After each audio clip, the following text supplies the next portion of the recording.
Hey everybody, this is my second video where I will be showing you a lot of the background painting.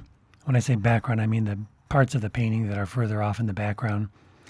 And I did have some problems with some of the camera angles that I shot. I actually had 3 different cameras going, and I only wound up using the one main camera that was over my shoulder, so the sound quality isn't that great, but for some reason the other sound quality, the recordings coming from the other cameras were even worse.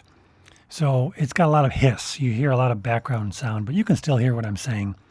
I apologize that I don't have more camera angles, so you can't really see what I'm doing when I'm mixing my colors.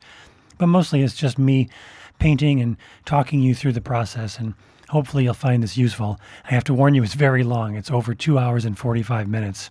But that's what it's like when I'm doing these sorts of paintings. And obviously you can speed it up on YouTube if you want to. Otherwise, just enjoy. Thanks for watching. Well, I want to get some more work done. Obviously this area here still has some white showing. It really helps when you get everything covered, even if it's not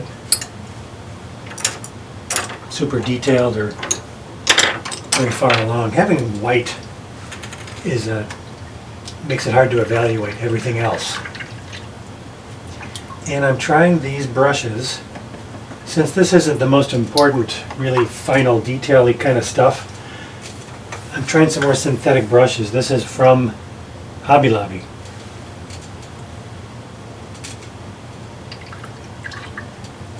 I don't know if I'm going to like these, but it was super cheap. My experience with synthetic brushes has been they work pretty good in the beginning, and then they lose their point.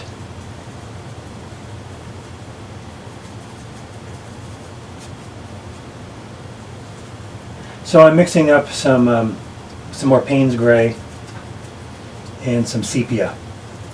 I think that's sepia. I didn't squirt some new paint in here. Basically, it's the Payne's Gray, which has a blue-gray, very deep blue-gray with some of this more brown. Sepia is a very, very dark brown. Sometimes people use sepia as a substitute for black. I should have squirted some new paint out before I started filming, but I didn't think of that. This doesn't look very nice. It looks very greenish and murky, so I'm going to add a little bit of ultramarine blue.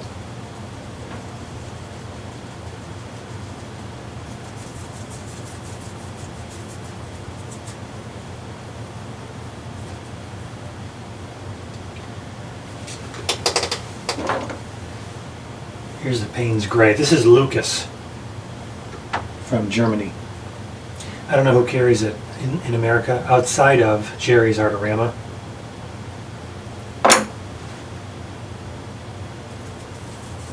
You know what? In fact, let me show you something. I have it over here.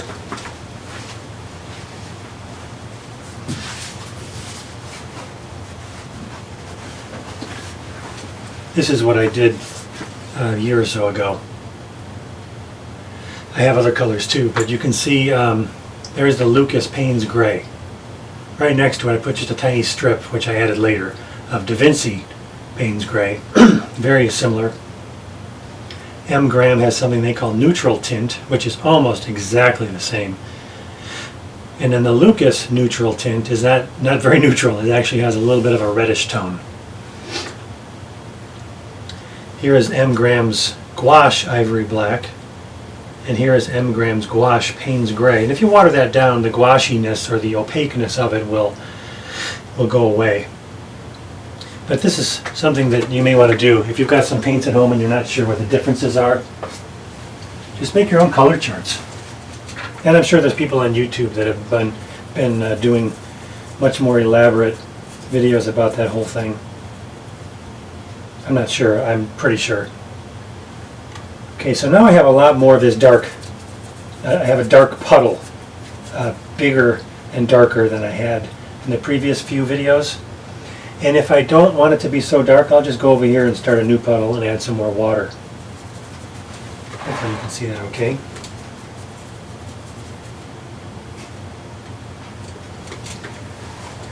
But in the photo reference, there's some things going on here with the front of the building. And I really can't quite make out. There's like a door, and then there's some other stuff going on. And a little bit of highlights of something. I think there's something metal here that's reflecting a little bit of the sunlight. And it's not real clear, so I'm not going to worry about it too much. But I do want to show something. I don't want this to be flat black all the way across. That's one of the things about a painting as opposed to a photograph. In a photograph, for whatever reason, you can get away with something being almost completely pure, flat black. If you do that in a painting, my experience has been that it just doesn't look right. It looks like a cartoon. It looks flat. Which makes sense. There's a little bit of light hitting this building here, so I want to keep that open. That's what that light spot is there. Obviously it's way too light right now.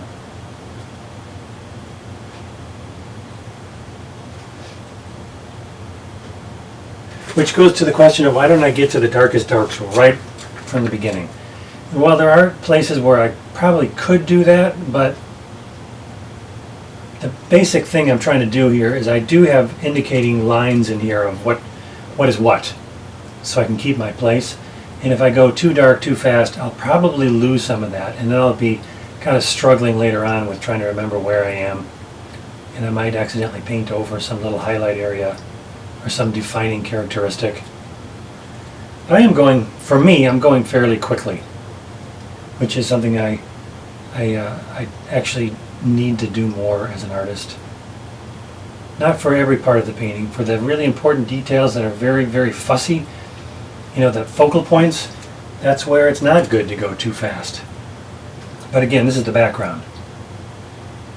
This is the stuff that is very unclear.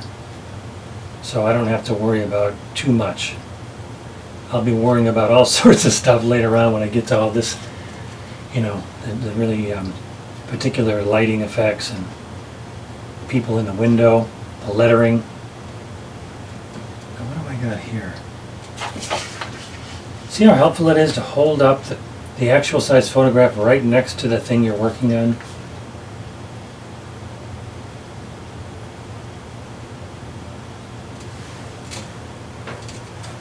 I'm just going to cover this right now with some gray, because nothing here is white.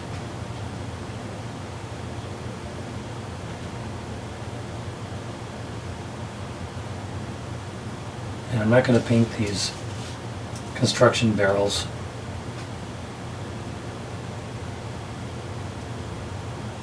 I am seeing there's some little orange lights,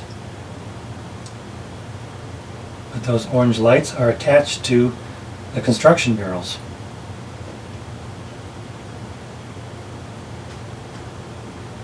So I won't be painting those.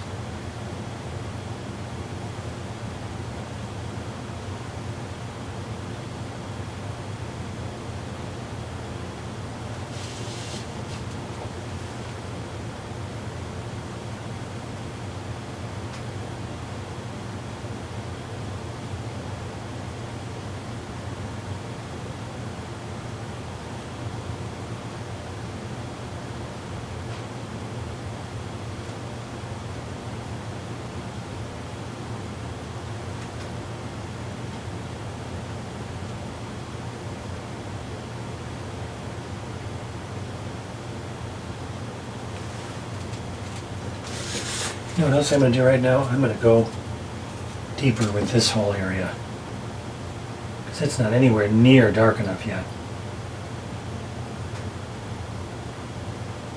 And this synthetic brush, the Master's Touch brush from Hobby Lobby, isn't too bad. Not too bad at all for being brand new. I'm pretty sure after a couple of weeks I will not like this brush anymore. But who knows?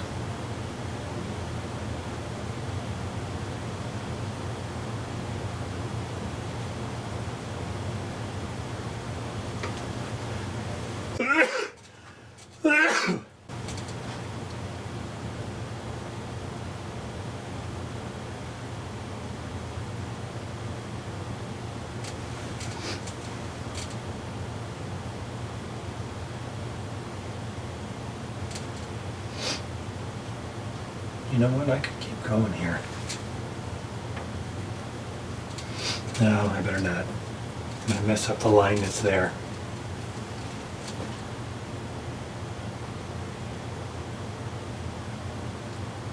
I'm going to define the top of this roof a little better.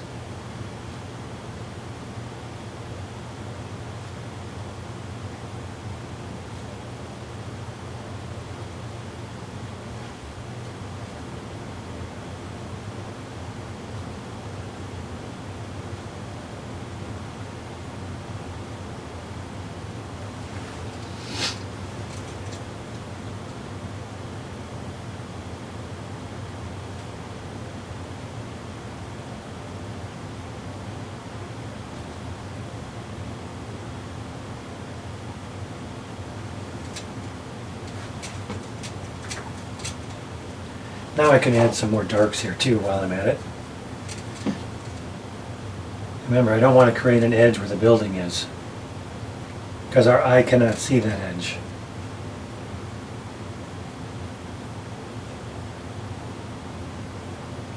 Impressionist painters are much better at this losing edges idea than photorealist painters. Having lost edges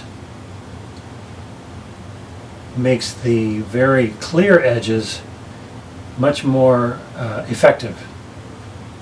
If everything is super sharp and there are no things that just kind of fade together, the whole thing can become too stiff looking. I really feel like I've been guilty of that at times.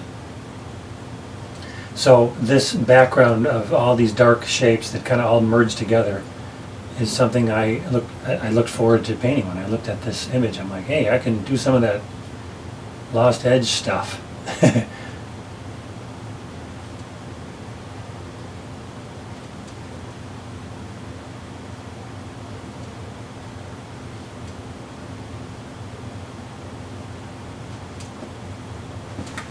I'm going to get some of these really dark darks here, see if I can make some more progress on this background.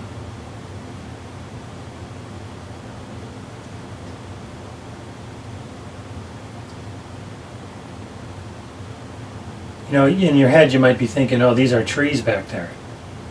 And trees have leaves, and leaves are green.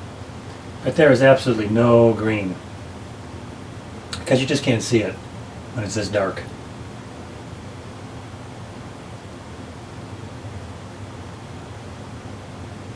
And these are the initial little globs of color that don't quite look like trees yet, but it's getting further along.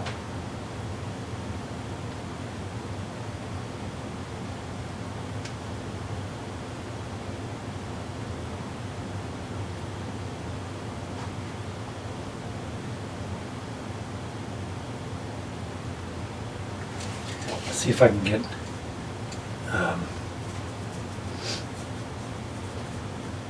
this a little bit more liquid.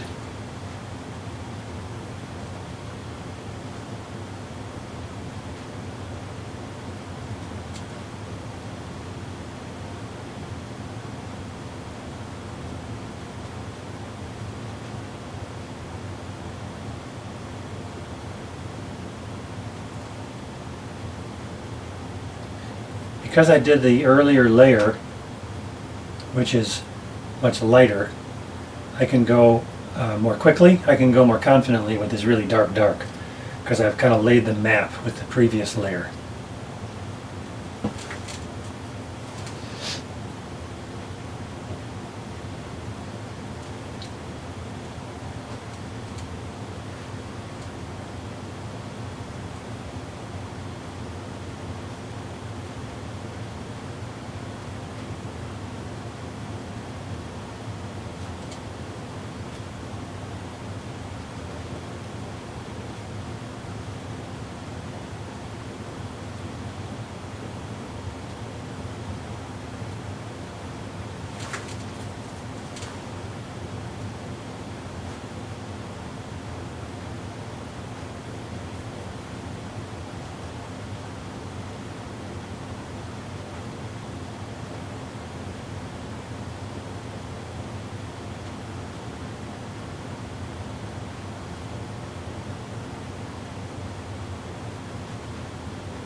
I'm just kind of jumping around here, as you can see.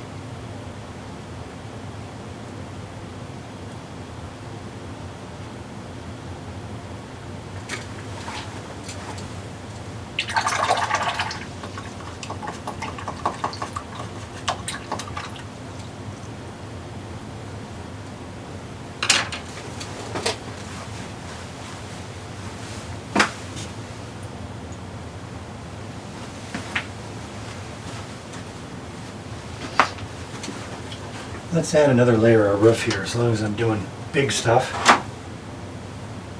I'm going to start with this blue that I already have mixed up from earlier, because I want it to be a little more blue than just gray. Adding some more ultramarine. And I'm going to take a chunk of this blue-gray from that big puddle there.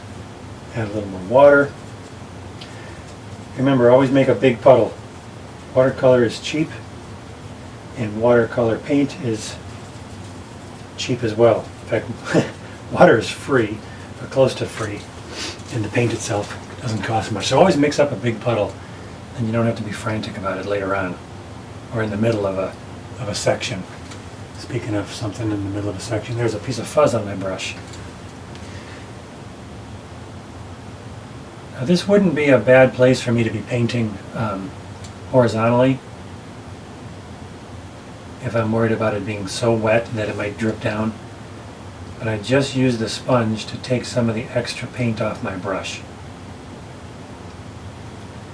So it's not that wet. And just to be on the safe side, I'm going to use strokes that mimic the angle of the roof. So if I have a stopping point, well, it'll just look like part of the roof.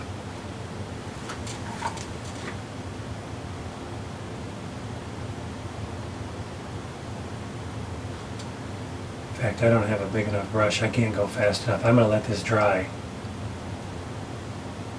And then I'll add more over there. In the meantime, I can certainly add more darks. Right in here, it's really dark.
Okay, now I'll go back to painting the rest of the roof. Still got this nice puddle here. And I think I'll work over here by the lights first, where it's the most difficult. And I'll paint around those lights again, leaving even a little more space than before. A little too much paint on the brush. Just use my sponge to take it off.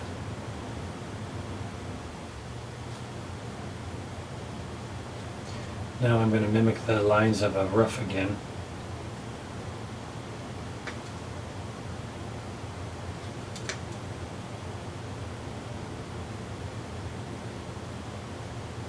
This is, what do they call it? A corrugated roof, I think is what this is called. Corrugated metal roof.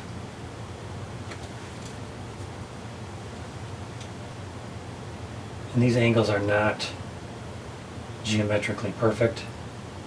But I'm just using brush strokes. It's not a big deal.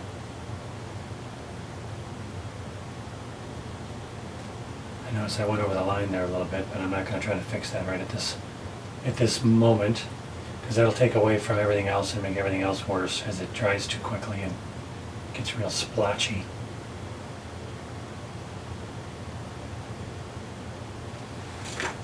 Okay.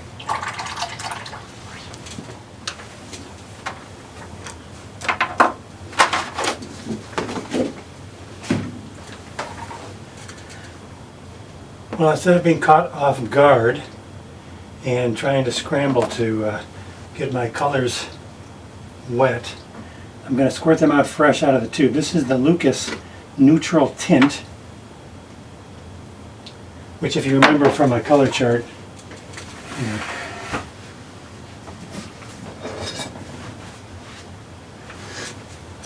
neutral tint is actually a little bit red, as opposed to the M gram neutral tint, which I don't have right now. That's fine. I'm going to get some of that. I'm going to get some, well, I already have the Payne's Gray. And another color that I like to use for darks, in some cases it's really helpful, is Indigo. This is the Da Vinci version of that color, or that name of a color. And let me show you on the edge here. I'll show you what that looks like. Indigo is what historically they used for denim, for jeans. It's a real murky, dirty blue. It's a little bit of a greenish tint, but it's really dark. It's really deep and dark. And it can be a good color if you want a rich, dark color. It can be one of the colors that make a dark, rich color. For the little tiny orange spots, I'm going to add a little bit more of this orange on the palette. This is an old tube of Winsor Orange Red shade, which is exactly what you would think it is. It's orange and it's leaning towards the red spectrum. Here's a Da Vinci cadmium orange, which is more of a dead center orange, right in the middle of the orange spectrum. It's not too red, it's not too yellow, at least that's the idea. And then here's a cadmium yellow from Da Vinci. Here's an Indian yellow. This is fresher. This is Indian yellow from Lucas, which is a pretty dead center yellow. Not real lemon yellow or Hansa yellow, which is leaning actually towards the green. It's pretty close to being in the middle. Now here's another nice dark color, Dioxazine Violet. This can be a really helpful color to, either on its own or mixed, to get darks. In fact, let's have some fun, shall we? I'm going to take a little puddle here of this Dioxazine Purple, just to show you over here. See how rich and vibrant that is? And now if I wanted to add, let's say, this neutral tint to darken it, and some of this indigo to also make it dark. Look at that. That's a nice purplish dark. Obviously I could adjust it. But when you're going for a dark color, obviously you got to start with dark paint to begin with. And there's options, and they all are somewhere in the color spectrum. They're leaning a little bit towards blue or towards red. Maybe even having a bit of green, which is what you see in the indigo. And every brand will have a slightly different version of these colors. Let me see if I'm going to do a whole video on color theory and how I use colors and how I think about colors. Just haven't gotten that far yet. There's that violet. Here's the indigo, which you can see when it's really dark. It's really dark. Much darker than most of the other blues. Winsor Newton blue gets pretty dark. The Lucas Permanent blue gets pretty dark, but this indigo gets much darker. It's just a dark color to begin with. Okay, let's move on. I don't want to get in into color theory before I'm ready to do that. I just want to keep going with what I started here, and I can work pretty much anywhere. I think what I want to do is I want to have some fun with this little spot right there. It just needs a little bit more color. It looked like it had a lot of color when the things around it weren't very dark, but now that the things around it are dark, it's pretty pale looking. So I'm going to go back to the little puddle that I had earlier, which is this kind of dirty yellow. When I say dirty, I mean it's not pure. I don't remember even what this is. I just look at it and I can see that it's not pure.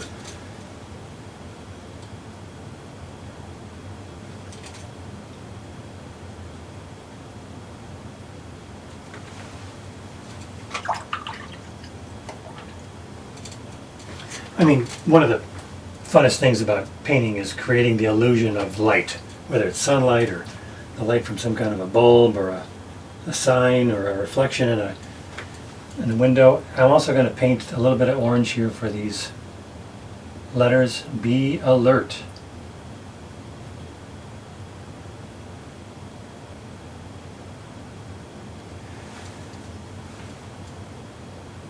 And then I will tidy these up by adding the black or almost black around them. I am, for the most part, a pretty traditional watercolorist in the sense that I tend to paint quite a bit, you know, transparent, not using a lot of gouache, but sometimes I will totally use gouache, opaque watercolor, when I need to. Now that little light right there is also definitely got some orange to it, and it's pretty dull in this painting, and I think it would be better if it had a little bit more life to it, so I'm not going to make it so dull. And remember, what's going to make it really look like a light is going to be its value compared to what is around it. And if what is around it is dark enough, it'll really look like a light. And I'm leaving a tiny little spot in the middle where there's pure white paper showing. Just a little bit. In fact, let's do the same thing here just to get started on these lights. I'm going to kind of create these rings around these lights. And I'm pretty sure I will keep the centers completely white here and here. And normally what I see and what I wind up painting with lights like this is it's white in the middle.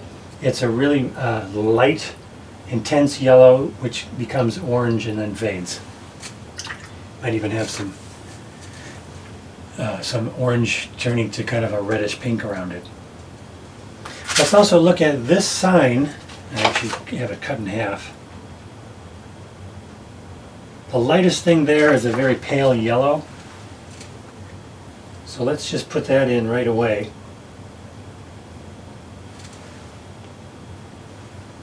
And then I'll add the green of the sign around it. And I'm not going to try to actually do all the letters. You know, I'm not that crazy.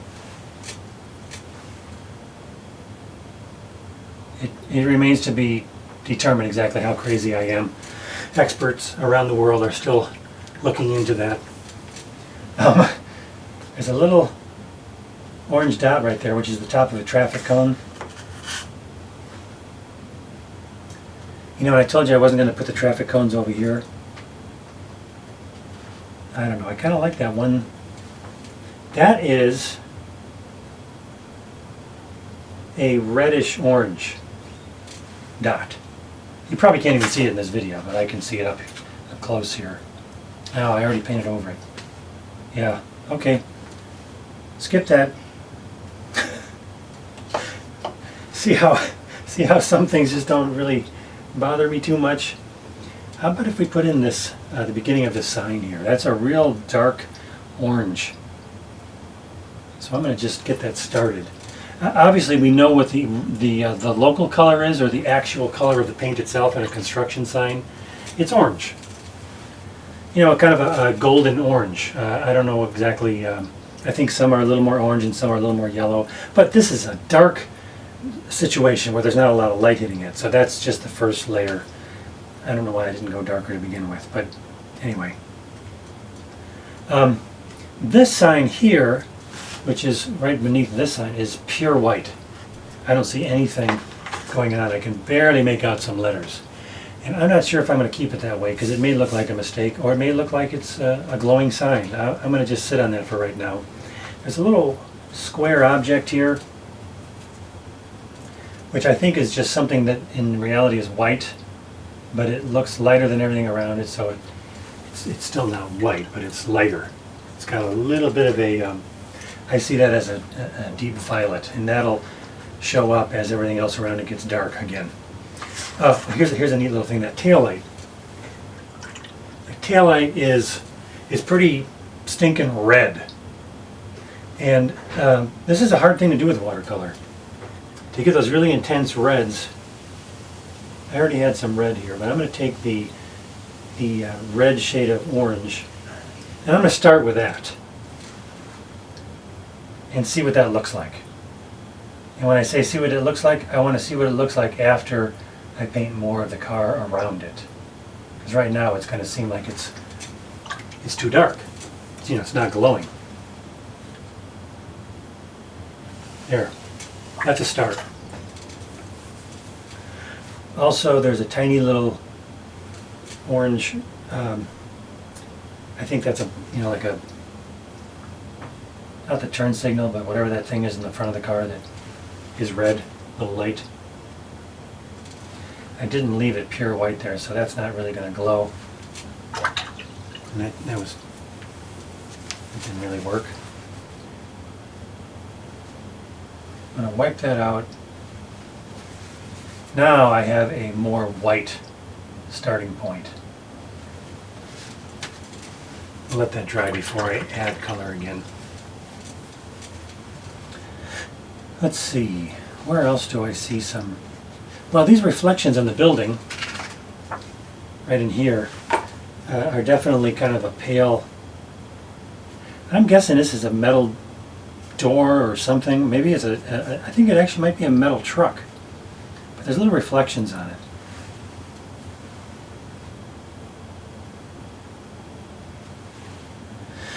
That's not quite what I'm seeing there, but it's close. Now this has to get dark and just totally fade into the same darkness as the tree in the building. So I'm just going to use some dry brush here. I'm not making this really wet.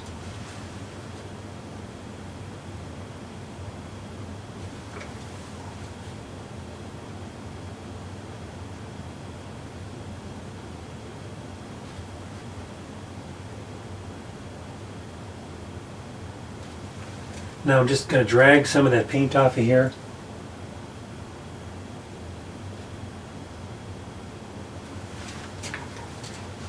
Now we're getting there. The roof still has to go darker, and everything down here has to go darker. So I'll probably make that area, I know I'll make that area darker as well. In fact, just looking at it right now, I can see that it doesn't merge with the tree like I wanted it to.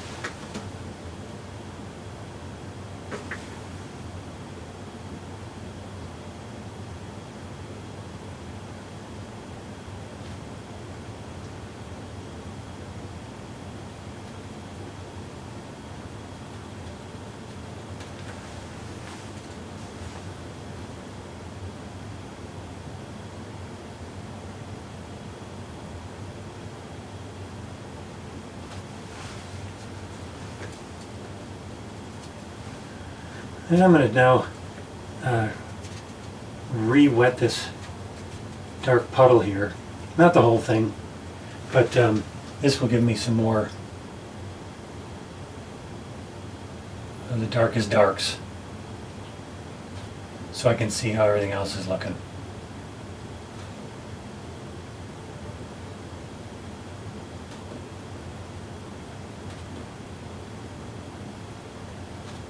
Now we're getting dark.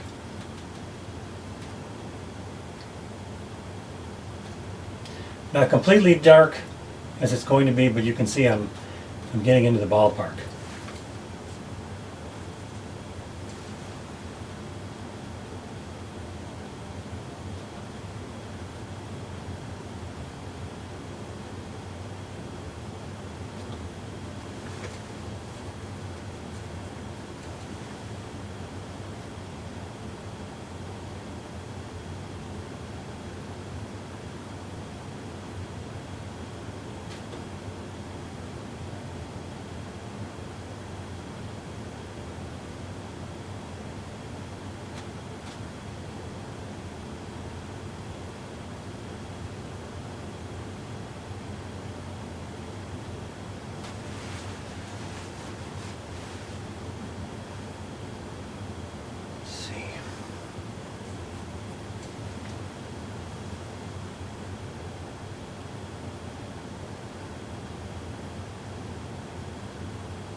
You know what? I want to add another layer on this roof.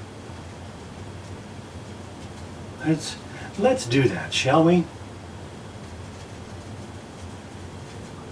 I'm making my puddle bigger, so I'm all ready to go.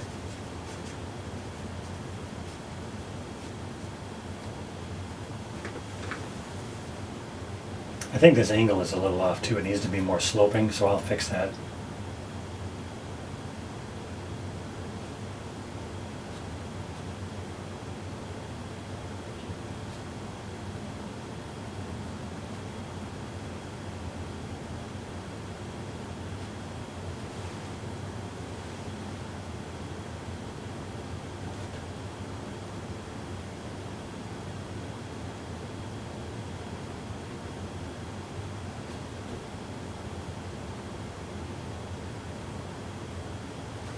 Okay.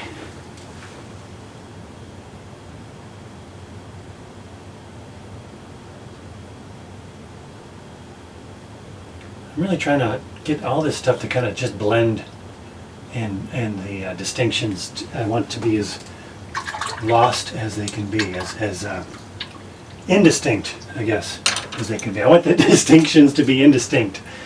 I think that's not a distinction anymore.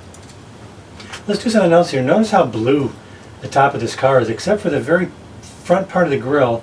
This whole thing is really blue, and then the top of the very top of the car has a highlight. But otherwise, it's got a lot of deep blues there. And let's just at least get that started. This is mostly, I believe, yeah, this is ultramarine blue over here. I just re-wetted. It's a small area that I'm painting, so I don't need a big puddle.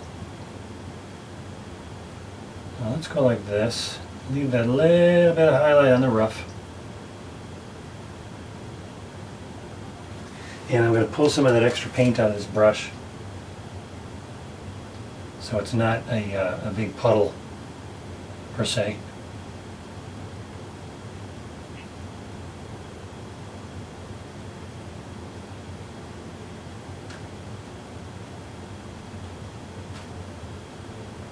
And the whole thing's got to get darker, obviously.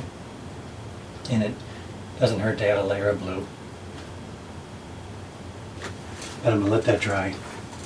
If I do this car right, I think it's going to really be an important part of the painting. You know, and one of the things that I learned, or I was taught at the American Academy of Art, was that you should never have things going off the edge of the painting. You should always have the center of interest being near the middle, and things should get soft and blurry around the edges. And I understand that idea, and I see other artists do that, and it's good, it works. I just don't prefer to do it that way. I think it's interesting if you keep stuff going on right up to the edge. You know, what I was told in art school was that if the image goes off the edge, the person's eye will get led off the page, as if the person would literally not know where the painting ended, and they will, you know, somehow get lost wandering around the room. So I like having things go off the edge. You know, I don't always do that, but in this case, I think it works. I think it's kind of cool. It tells you there's more road over here, and there's a car just entering into the scene, and then over here there's cars in the parking lot, and there's going to be a car chopped off on that end too. But obviously the center of interest will be in the middle of the painting. So, okay, that's all for this one.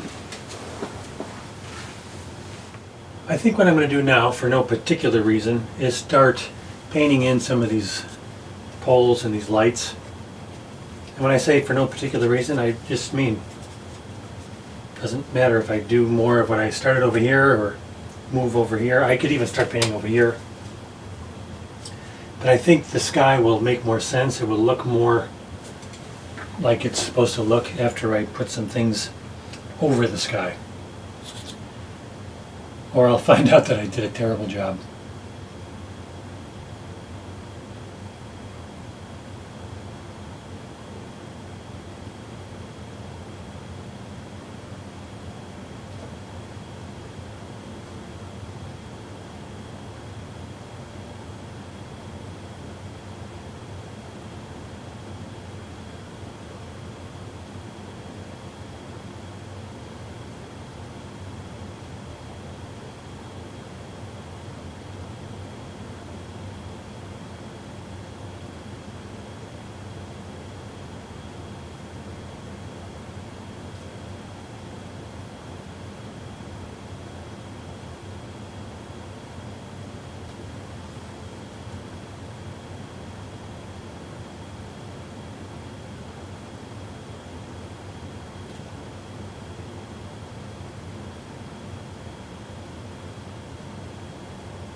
This is where having the pencil lines drawn in from the initial tracing really helps.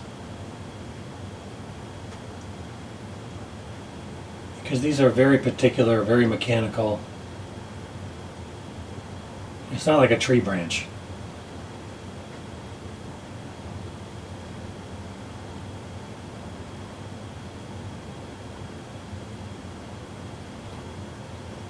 And if I do this right,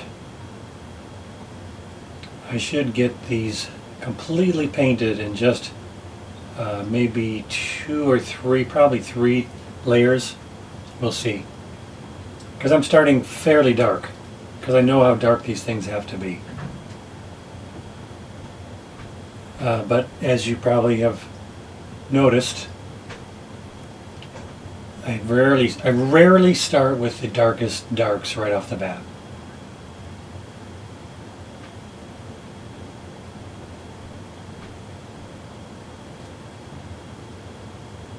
And this is really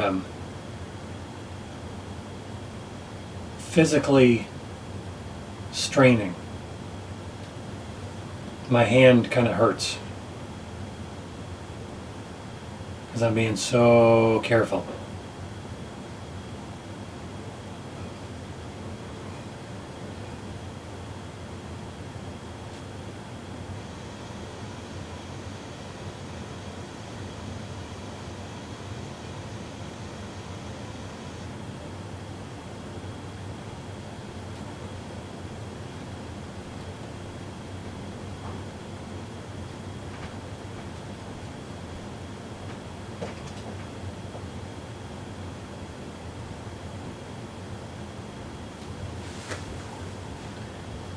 And I'm going to redraw these lines after I do this first layer, because I can see that the original lines I drew are a little off,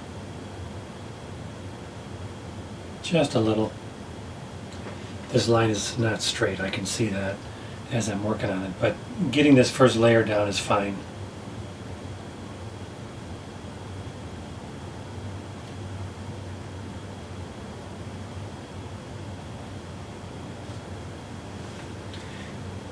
And this gets kind of a lighter, not really brown, but leaning towards brown color, because this is actually a wooden telephone pole, I believe, with a metal light fixture attached at the very top.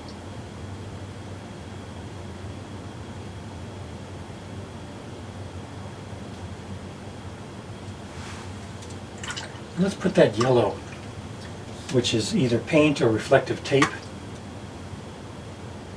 Let's get that started.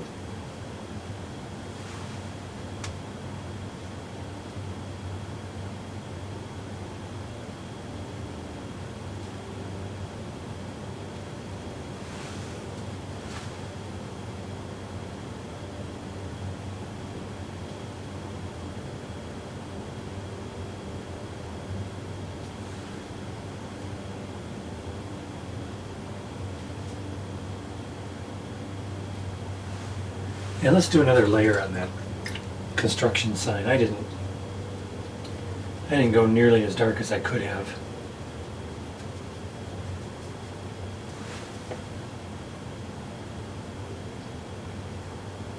And now I'm going to, I'm making it wet so that it can be as intense as it can be. So I'm kind of jabbing it in there as opposed to pulling it down and making it more dry.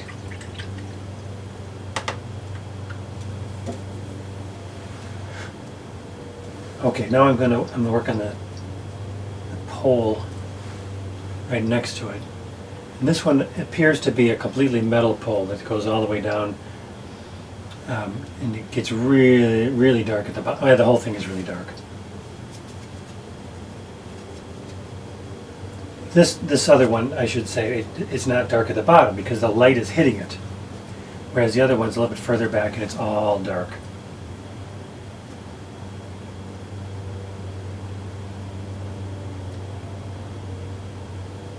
We'll see how good these microphones are picking up, but my neighbor is cutting his grass.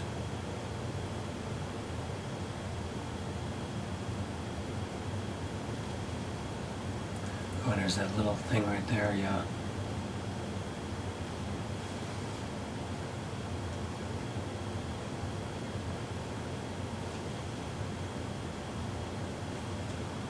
So right now I'm trying to go darker, faster. And we can't see this pole in the middle here because the whole thing is dark. We only see it against the sky. And that's another example of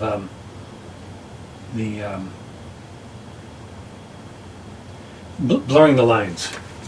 You don't have to have everything clear.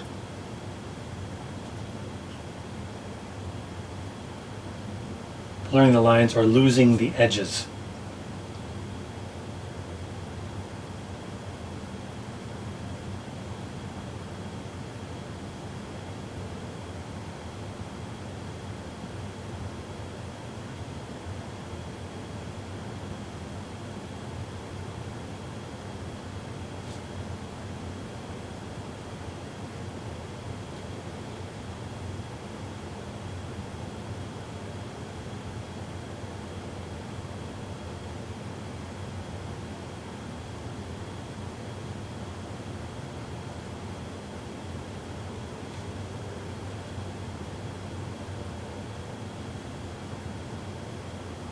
I will probably, when I go over these again, I will take my glasses off and get in closer.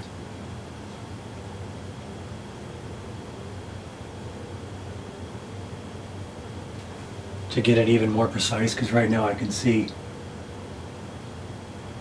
it's a little bit bumpy looking.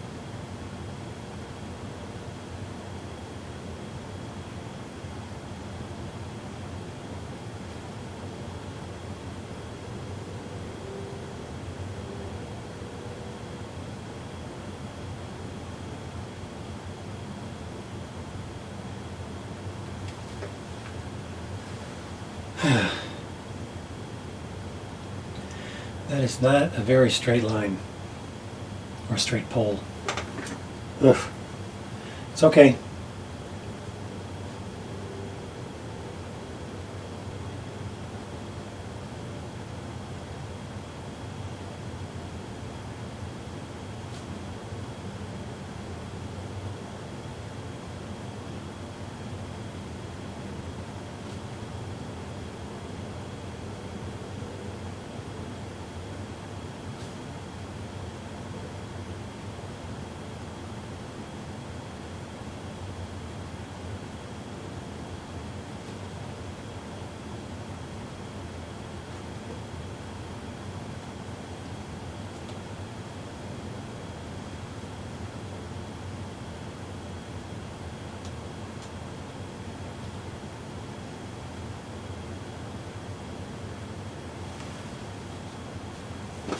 There's a clear line along the edge of the road there.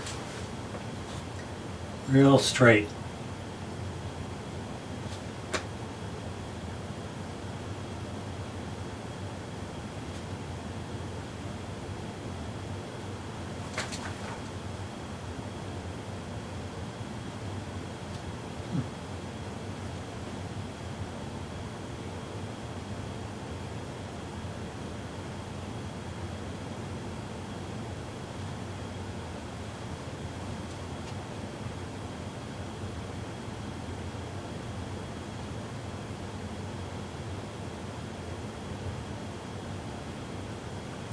This whole section alongside the road here is almost black.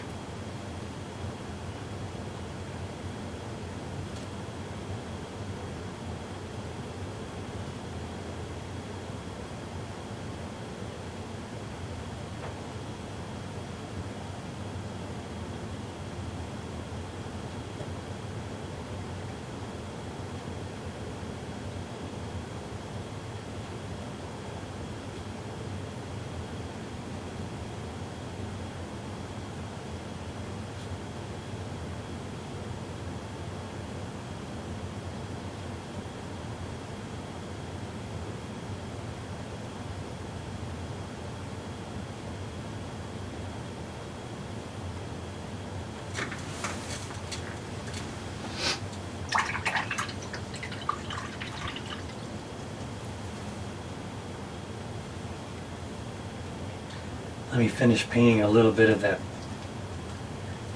telephone pole where it's a lighter color, more of a brown.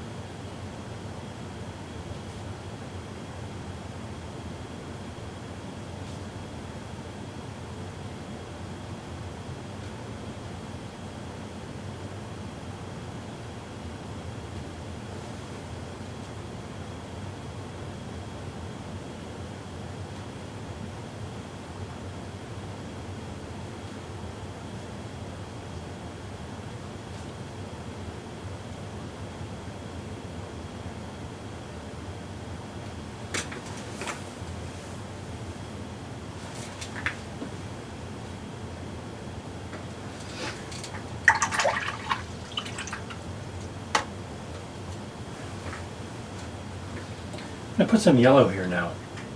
That little yellow, the edge of the pavement, they painted it yellow, so obviously people wouldn't miss the step and hurt themselves.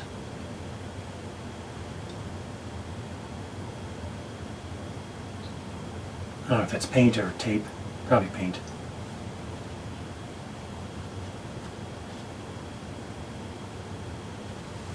Same thing with this thing. Let's at least get that started.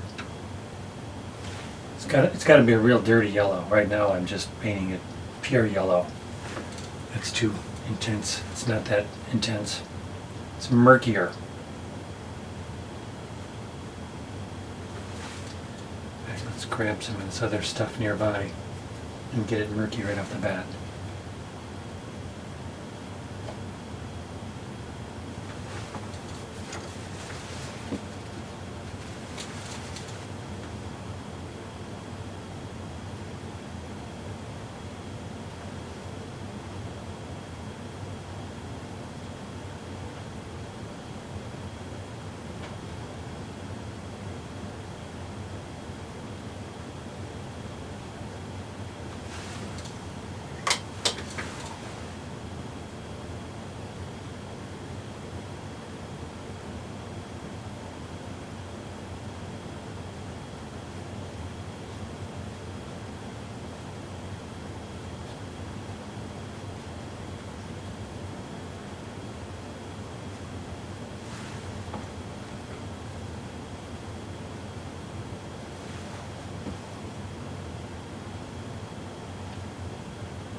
There's some interesting dark patterns here.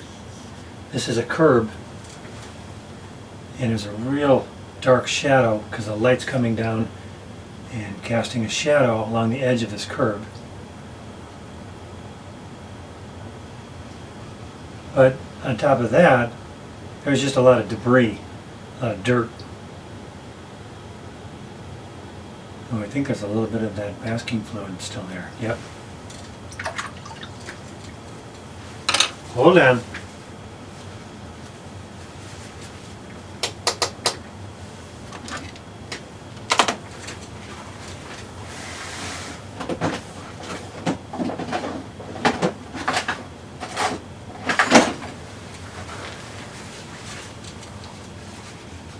Huh.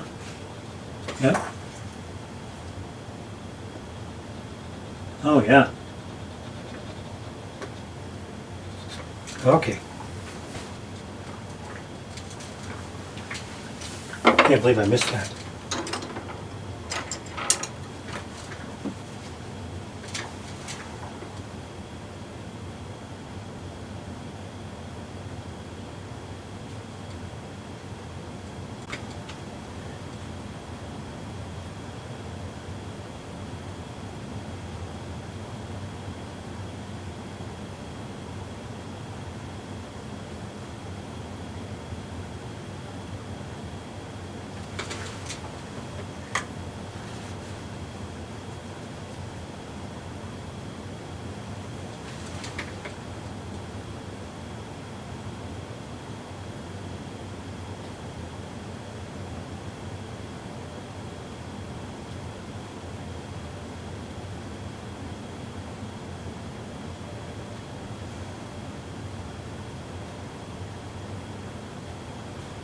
So there's a line here that indicates the edge of the where the pavement meets the curb. And it's a line that's created by debris in the crack, from what I can tell.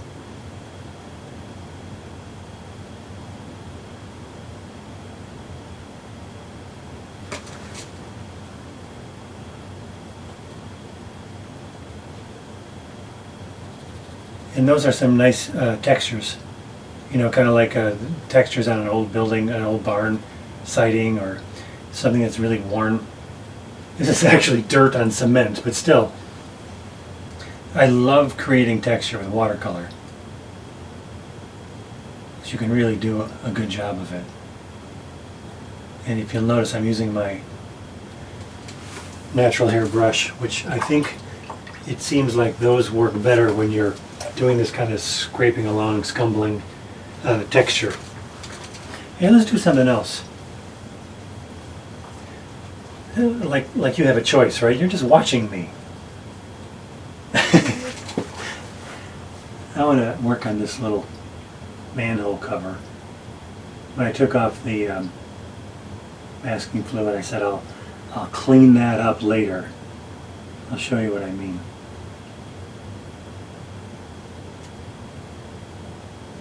Just going to go around the edges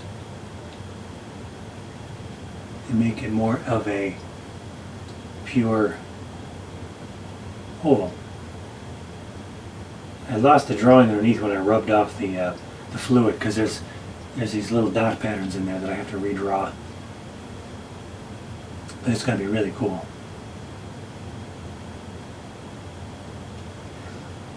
I like details, not just because they're details, but because I just find them visually interesting. I wind up using that term a lot. It's just visually interesting. It's not philosophically interesting. It's not linguistically interesting. There's no words involved. I'm not making a big, deep statement about anything. I just think it's visually interesting. And ovals are really tough. If you're not careful, you tend to make an oval look like it just comes to a point. But there's never a point at the end. It's actually rounded. So you really have to observe the oval in order to correctly paint or draw the oval. I mean the oval in general, not just this particular one, but ovals. You know, this is like the bottom of a glass. If this was or the top of a drum. That's what this is like. And there are little indicating lines around the edges where the pavement kind of has marks that go around the oval. And of course it's got that great violet, that murky violet color to it. Let's get that started. See this color here? That seems about right. So I'll at least put a layer on there. And of course I can always add more. Now I want to add these darks here, because this is really bugging me. That thing is so flat right now because I didn't give it any three-dimensional contour.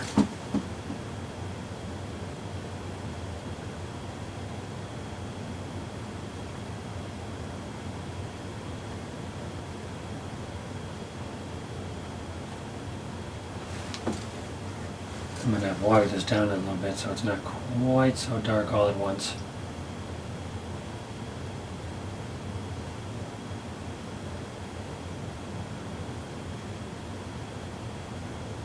And one of the things I'm noticing about the top of this curb, it has this clear edge going down, but it's a bit soft. It's not a real hard edge. And right now I'm painting it as if it has a hard edge.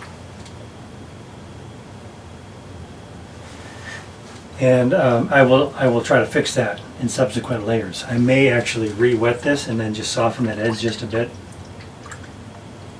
But those are the little sorts of observations I make that I then paint. If you don't observe them, you can't paint them. So half of what I do is observing, The other half is the painting. That's how I divide up everything I do. If you don't observe it, you can't paint it. You can move paint around all day long, get a new brush, get a new set of paints, get a different type of paper. The problem often is you're not observing what it is you're trying to paint. You look at it for 2 seconds, then you start painting right away. So spend more time looking at and evaluating what it is. I say this all the time. Really obvious advice. And I'm sure I'll say it a number of times before this tutorial is over. Let me see if I can even soften this right now. By going along the edge and then dabbing it up.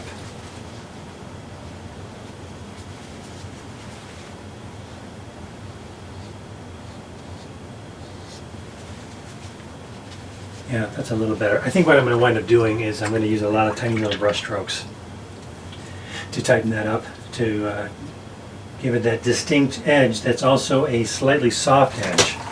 That's one of the areas where watercolor is most difficult, when you want to get a very specific shape but it can't be with a hard edge. That's where I've developed this technique of using a lot of little brush strokes that kind of overlap and create a very, very distinct yet soft shape. The edge of this pavement here is really, really dark and distinct.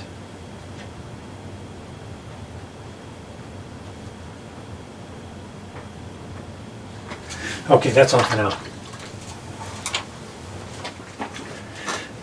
Okay, everybody, here I am back again.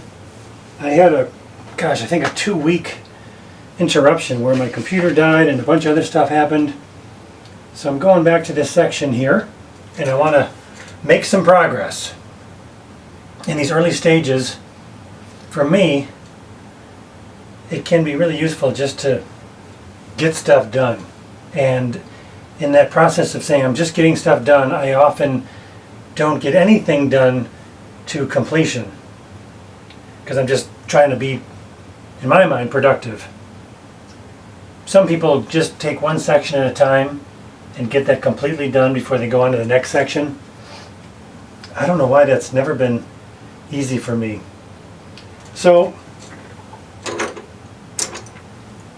that doesn't give you any useful information. I didn't tell you anything really, except that I don't know what I'm doing most of the time.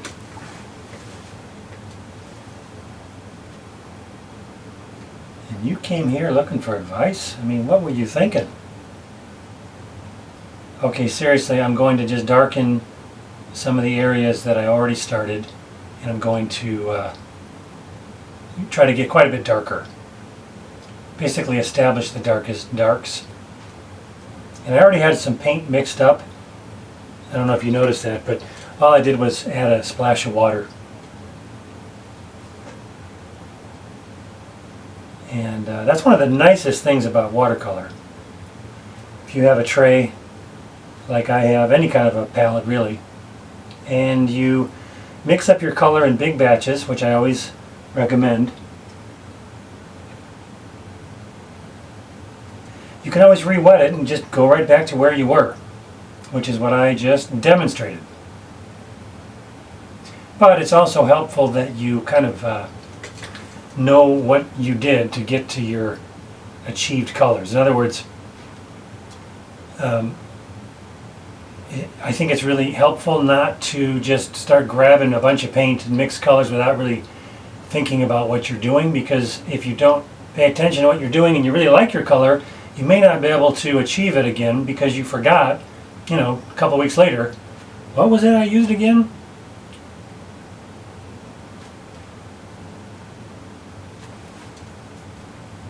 So as you can probably notice, this is a pretty dry application of paint. It's not dripping.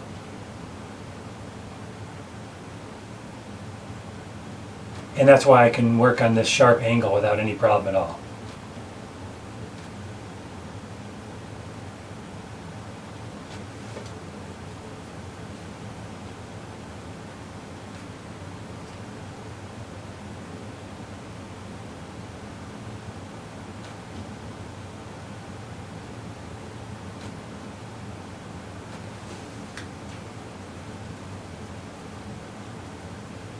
This is not a new brush that I'm using. This is a Winsor Newton Series 7, but it's not brand new. And because I'm not doing the final work here, it doesn't really matter the exact quality of the brush. I like these brushes when they're brand new the best. Obviously, that's when any brush is the best.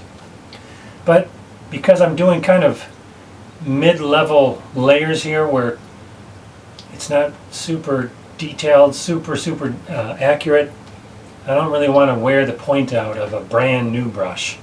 I'll do that for the finest tree branches. I'll use a new brush for something like that, or these really fine lines up here. I might use a brand new brush for that. But right now I'm still just kind of blocking in a lot of darks. And this brush is pretty good. It's not bad.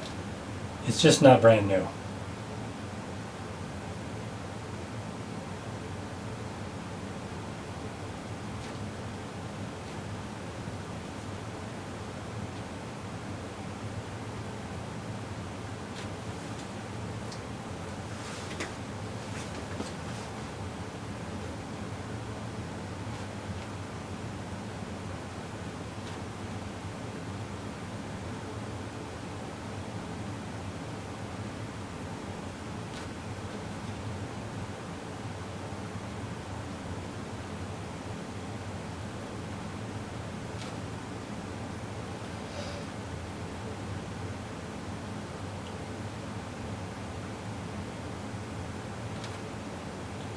I want to establish some of the major tree trunks and some of the most obvious branches.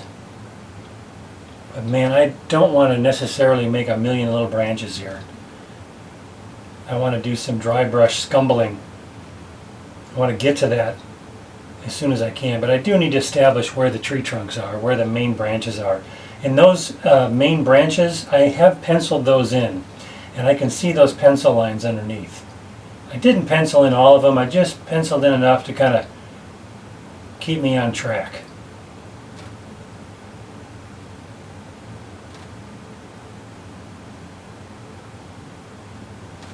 And these kinds of branches, way off in the background, I am not paying super close attention to the photograph, because as long as I'm in the ballpark, it's going to look fine. There are other times where I'll need to be a lot more careful about accuracy, but these distant trees off in the background, I don't have to worry about it being perfect.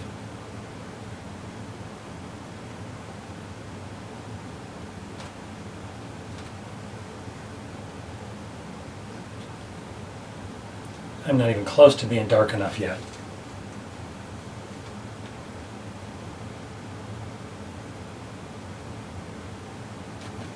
Because these are all transparent layers, if I decide to go over an area and I kind of lose track of which areas I went over more than the other area, you basically got to wind up just looking at everything and eyeballing it and making sure that everything is consistent. In other words, the darks that are the darkest in the photograph are also the darkest in the overall painting. And if you're painting more quickly, you would do that by mixing up your darkest paint, especially if this was an oil painting. You'd mix up your darkest darks all at once, and you would nail them all at once. That's not what I'm doing here. I'm going to be establishing darks a little bit at a time, and I will be evaluating them as I go, and as other things get darker, I will have to decide if my darkest darks are dark enough.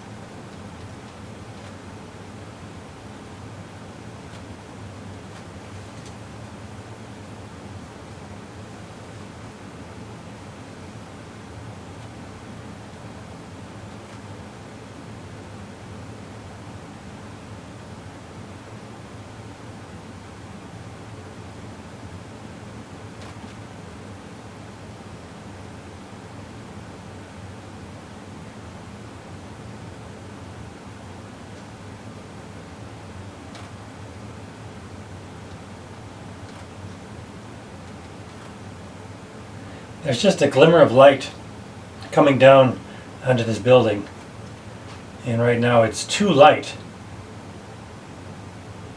But I don't want to lose it. I don't want to accidentally go over it. So it looks too light because I haven't painted there yet. But I'll get there.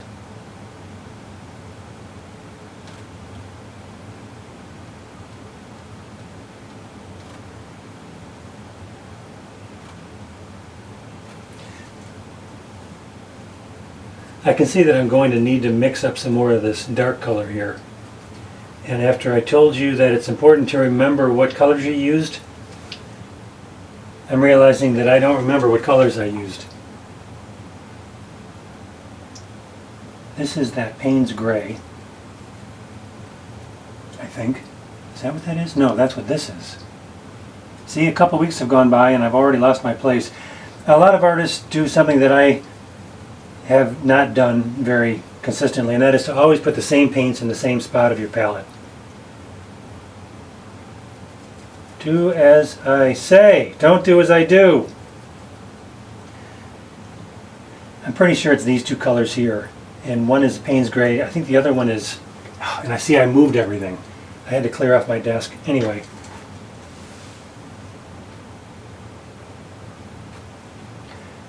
So in the issue of choosing colors, that's the number one reason. It's just very practical. The number one reason why I would say have a fairly limited palette is so that you don't have to try to remember what you did.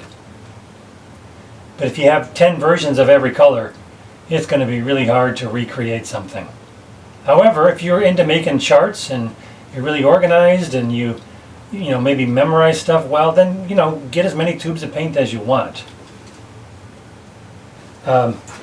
If you haven't figured out by now, that's not really my personality.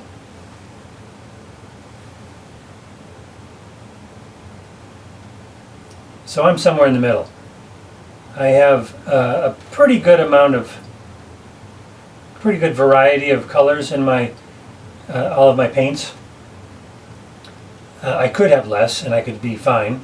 So I have tried some things. I have more tubes than I really need. But there are some people who must have, I'm guessing, way more than I do. And that scares me, having too many paints like that. I just don't think I could keep track of it all. But again, that's just a personality thing. That's a habit thing.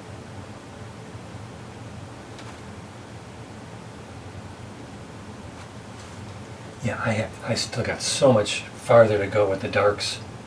I'm taking too long. Sorry. This is why my paintings take so long. Too many layers. I'm too timid. Maybe I'm too overly cautious. That would be a better way to say it. I don't think it's being timid. I don't think.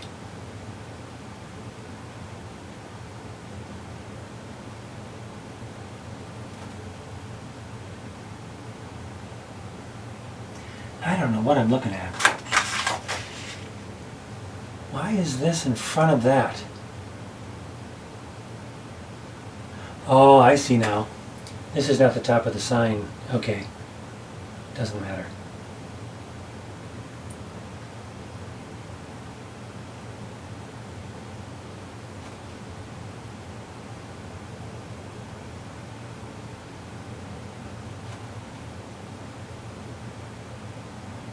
I can see already that getting these darks consistent is going to be difficult. Every area that I go to is a little different, but it'll work.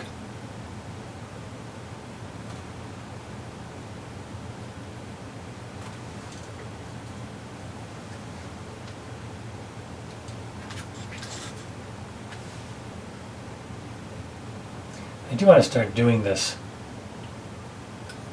light pole. I don't have my best brush.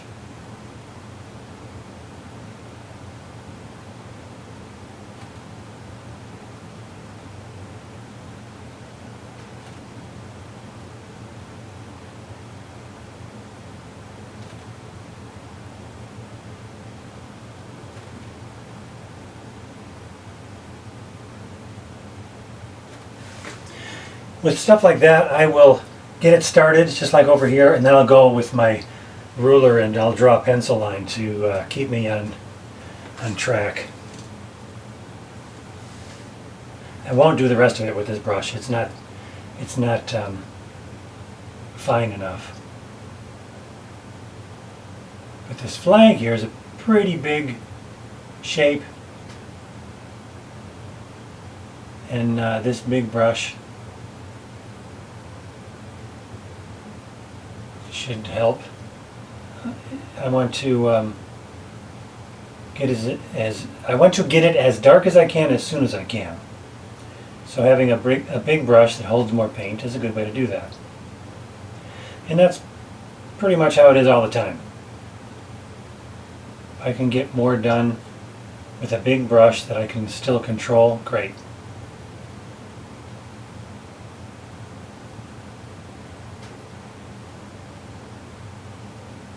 And the bottom of this flag just merges with the roof. I can just barely make out some stripes on it because it's an American flag, but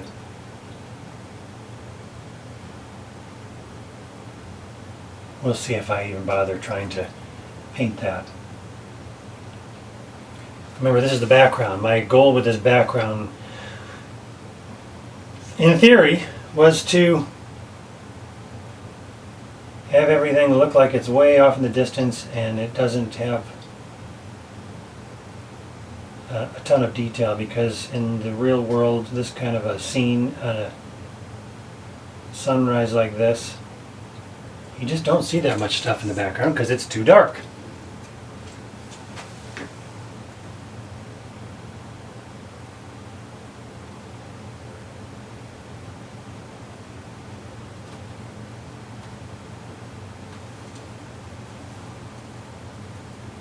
I don't know if you saw that, but I just added some more water to my puddle here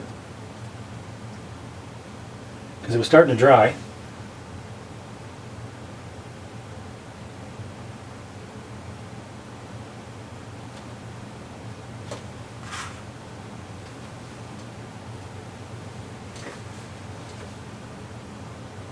I'm doing this by myself. I don't have a cameraman, so I'm every once in a while thinking, oh gosh, I hope I'm not blocking my view with the camera here, but I think I'm okay.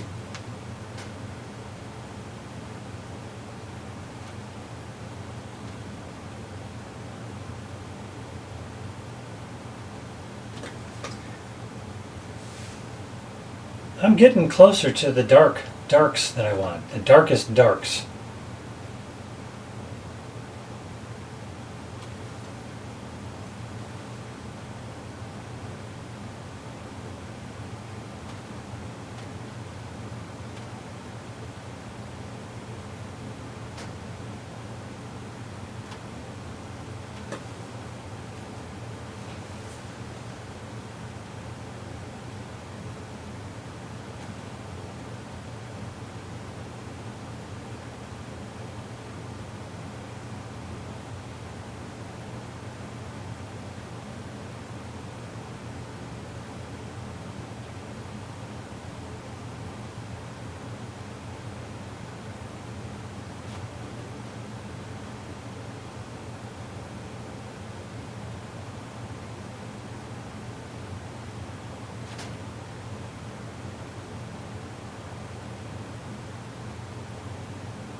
I don't know, there's more blue than purple.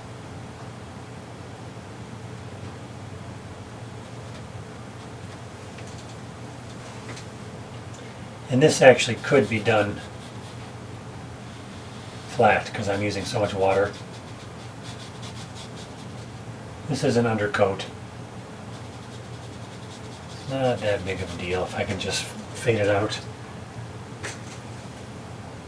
and I will fade it into just kind of nothingness, especially here because this is where there's a light area. I don't want that to, I don't want to cover that up.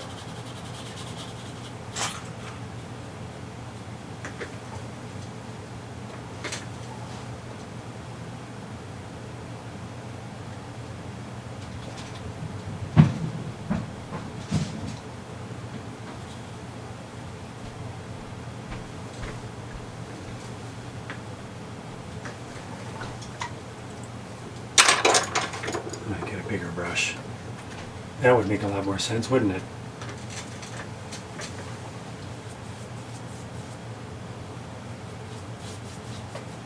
Okay, now this is going to fade down into nothingness here.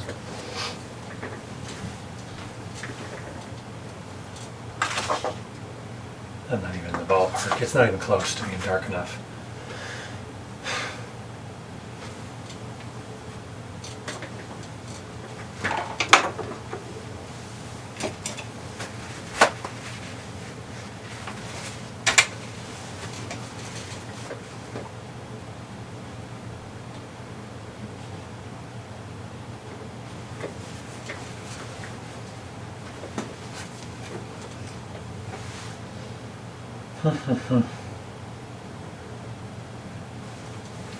Well, here, let's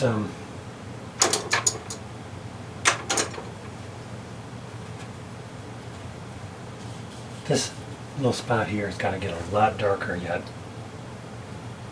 And I'm going to go ahead and make it kind of purple, because I like purple.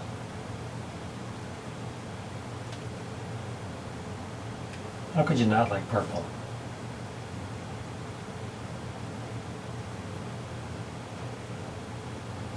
In the world of photorealism or hyperrealism painting, everybody's got a slightly different approach. My work, more often than not, has been leaning towards being overly colorful, or more colorful than the photo reference, or more saturated than some. And I kind of go back and forth on that. Honestly, I'm not sure that I like how colorful some of my work is looking back at it now. But there's no right or wrong. It's just, what do you like? And whatever you like now might change over time. And you might be influenced by other work that you see, and somebody's doing something different than you, and you just go, wow, I think I like that better. And in my case, one of my favorite painters is also one of my best friends. That's Rod Penner, who is not as saturated in general. His colors tend to be a lot more accurate, a lot more neutral. His subject is sometimes intrinsically yet less colorful too. But looking at his work really inspires me, and I like what he does a lot.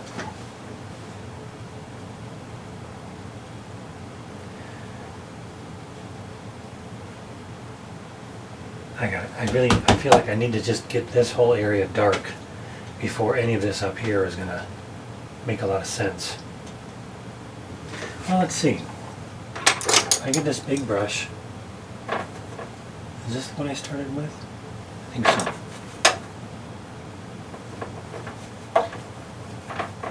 Let's grab some of this. Yeah, actually a lot of that.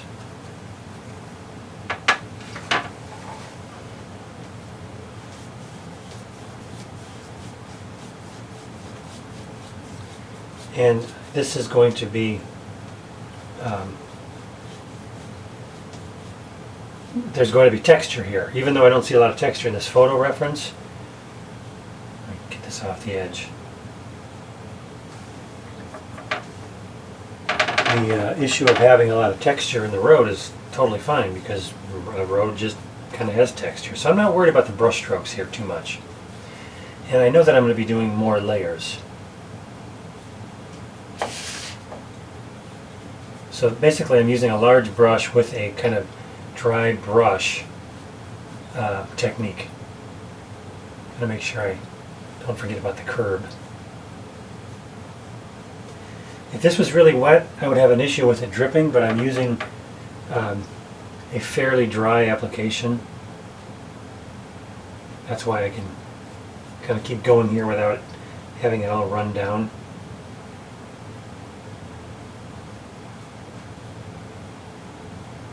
And I could do a lot of these transparent layers, and eventually they will add up to looking like an entire surface. It won't look like a million brush strokes. At least that's my hope, unless I somehow screw it up. So just kind of doing this off the top of my head, I'm using this big brush to lay down some initial large areas of darkness, dark color. And I will go into that with a medium-sized round brush probably, or maybe a filbert, to give it more definition later.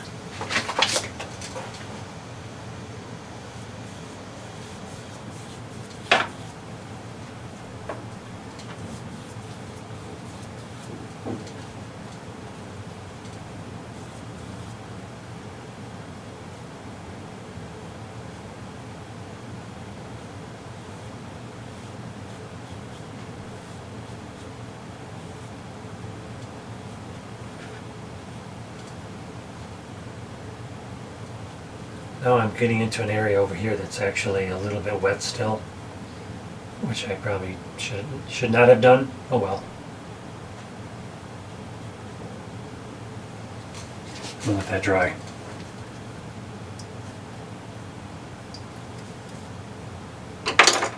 You know what? I got an idea. Let's see, I got a camera focused right here.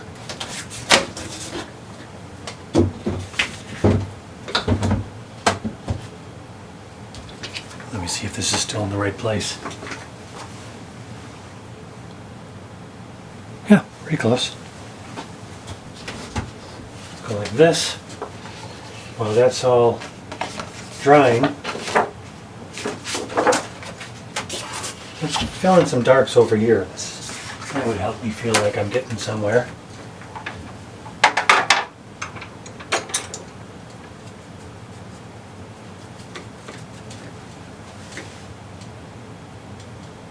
There's a lot of darks here that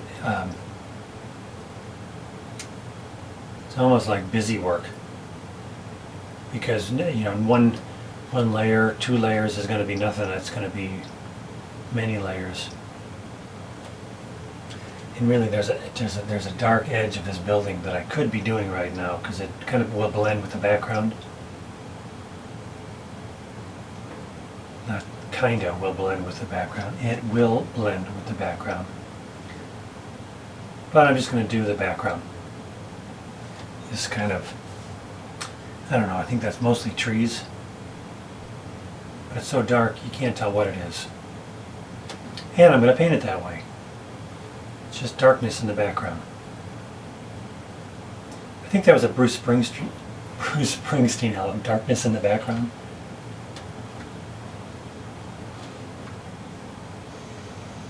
That's a joke. Darkness on the Edge of Town is actually a Bruce Springsteen album.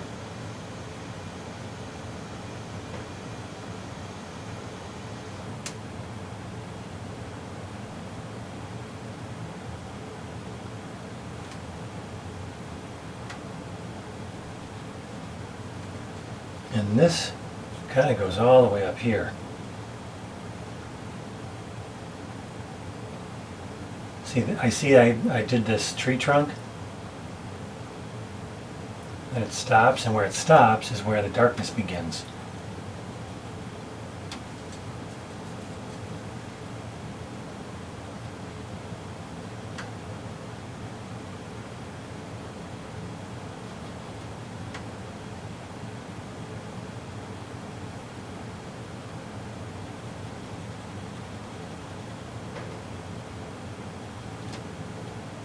It's going to take a lot of layers for this white part underneath here to blend with the darkness on top, but it'll work.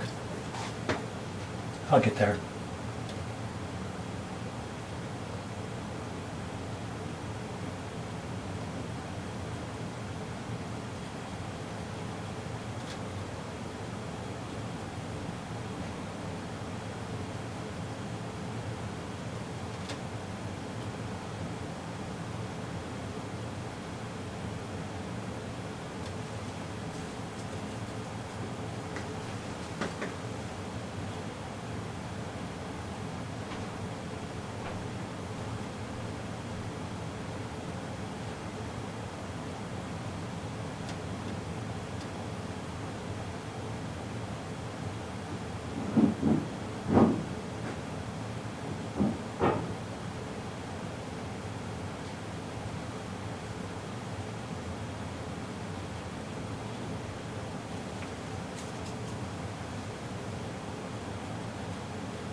This is a real straight edge at the bottom.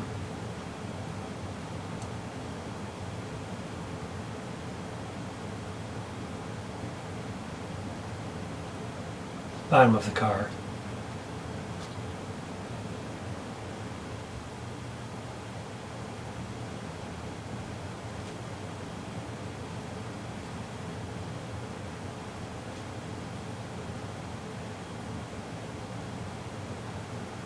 Hope my head is not in the way of the one camera.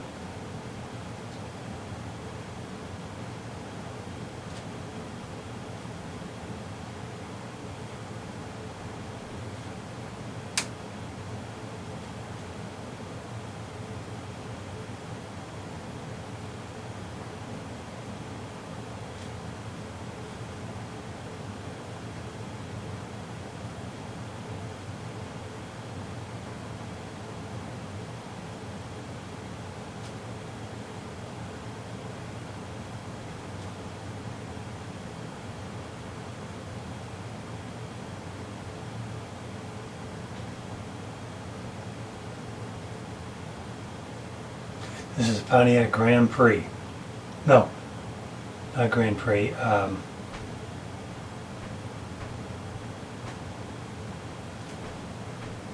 Mans?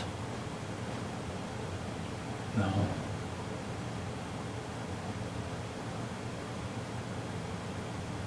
Oh, I'm usually really good at car names too. I forgot what kind of Pontiac this is. Bonneville.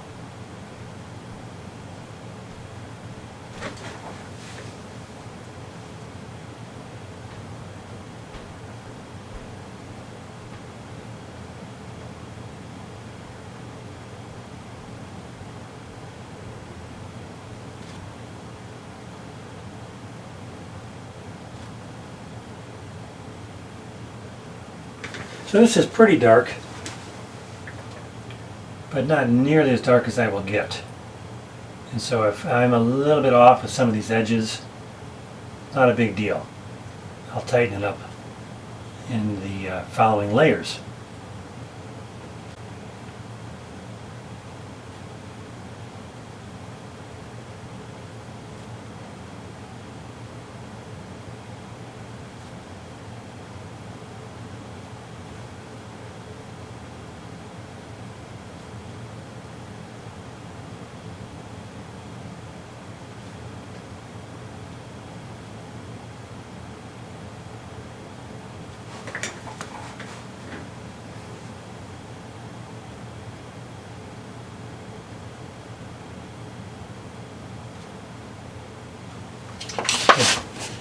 You can't see what I'm doing.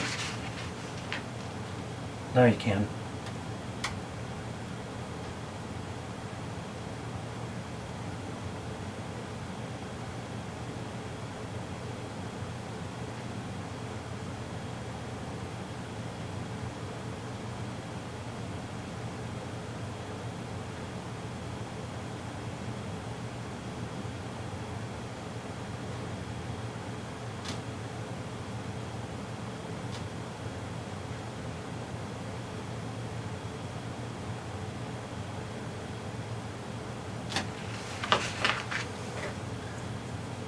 My big puddle here is drying up. You go over this dark area here. See if I can make some more progress before I take a break. I think one of my cameras here is getting close to being full too.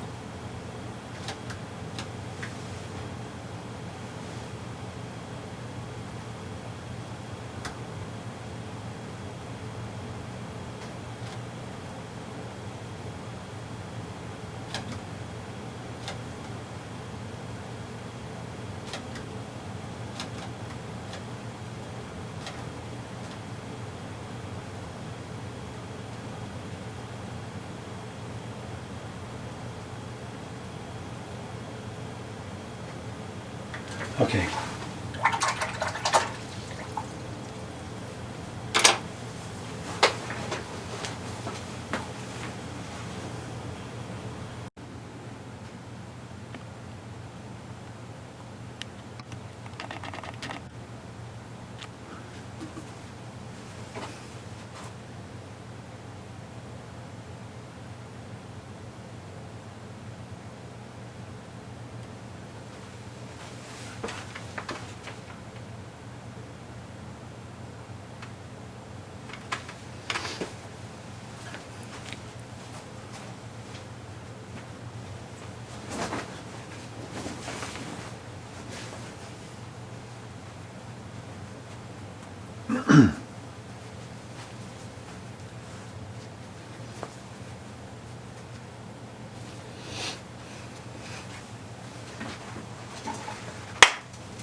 Okay, I'm going to add some more darks here. Continue to build the foundation of the darkest darks. And there's any number of things I could do right now. I think I will fill in this telephone pole and some of these branches here. So let me mix up my color again. By the way, I did look up indigo, because as I was thinking about indigo, indigo traditionally has been a specific dye. That's what they used for blue jeans. And it comes from an actual plant called indigo. So I wondered if, you know, I was not being correct when I said that every brand has their own version of indigo. But as it turns out, this is actually a mixture of a couple of different pigments, quinacridone violet and Prussian blue. So it's not the original indigo dye. So it is true what I said yesterday in the video about indigo. I just happen to be using this Da Vinci version of indigo, which is nice and dark. And just to remind you, I am using a Lucas, which is a German watercolor paint. I'm using their Payne's Gray. I'm mixing those together with some of this I gotta look this up. Dioxazine violet. So let me get a puddle started here again. I got some fresh water, and the puddle from yesterday is all dried up, and even when I re-wet it, it doesn't have enough color, enough pigment. So I'm going into my Payne's Gray here, and I can see that actually I used it up yesterday quite a bit. So let me squirt out a little bit more of this Payne's Gray. You might be wondering, Steve, why aren't you just using black? And I might. I will never use, I shouldn't say never, I will rarely use, oh, I just squirted the Payne's Gray in the wrong spot. Didn't I? That's the Payne's Gray. I like this Payne's Gray from Lucas. Remember, Payne's Gray is not a real color. So every company will have a different version of it. Some will be a little bit more blue, some will be a little bit more green, some might even be a little bit more red. It's really good to make a color chart for yourself. And actually, maybe I don't want that indigo so much. Maybe I just want to use Payne's Gray with this unpronounceable violet, which is really purple. You know, the traditional look of purple. Let's see what that looks like. Wow, this looks pretty purpley. Too much so. Make sure this water container isn't in the way.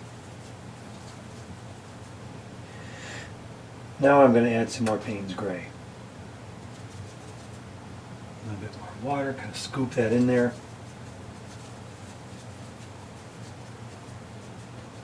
This is where I will often use a less expensive brush, because all I'm doing is just mixing. Why wear out a really good Kolinsky brush?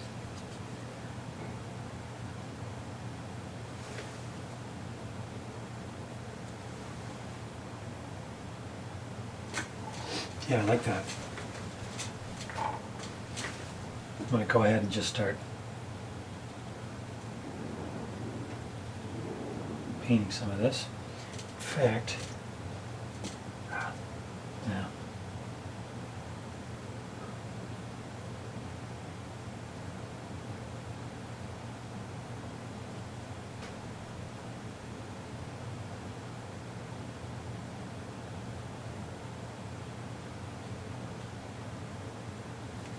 This is a Creative Mark Mimic number 10.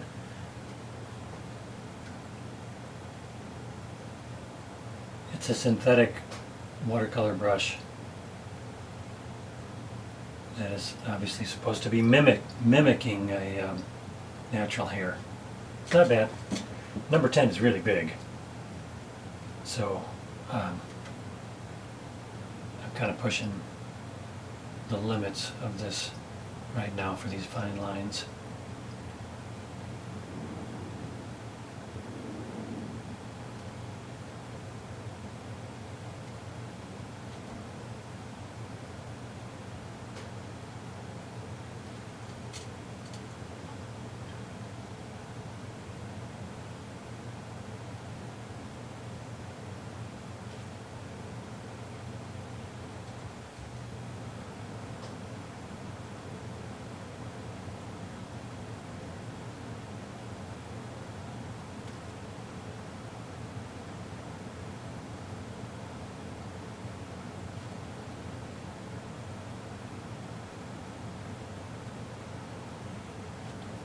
This appears to be a gutter,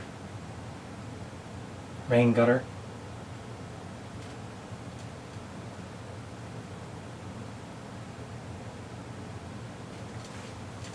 And I want to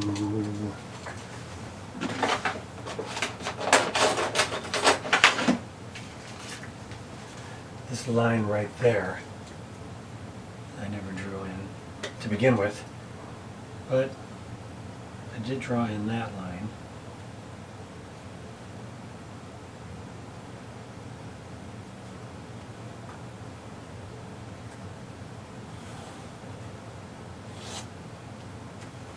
Okay.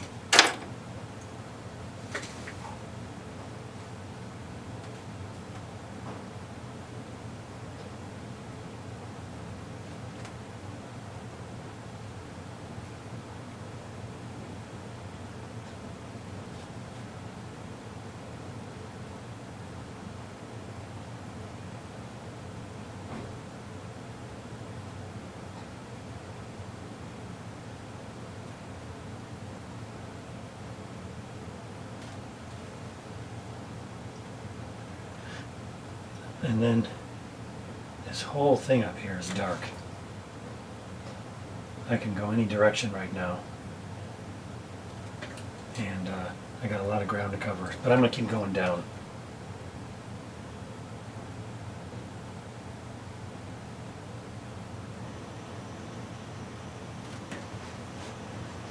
What's really nice about doing old buildings is you don't have to have incredibly straight lines all the time.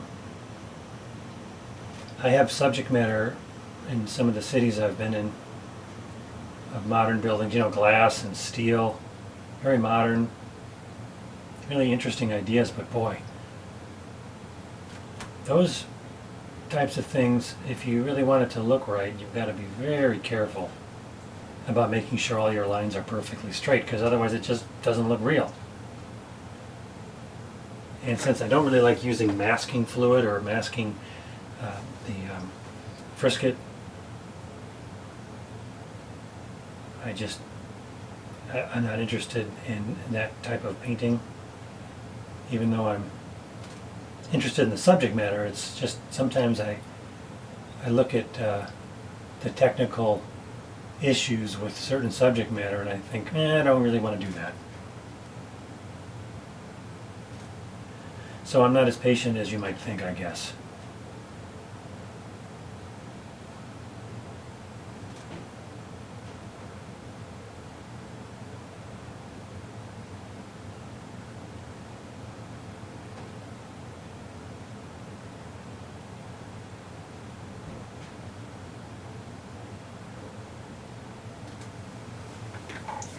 And this is like a gutter going down to this thing on the bottom.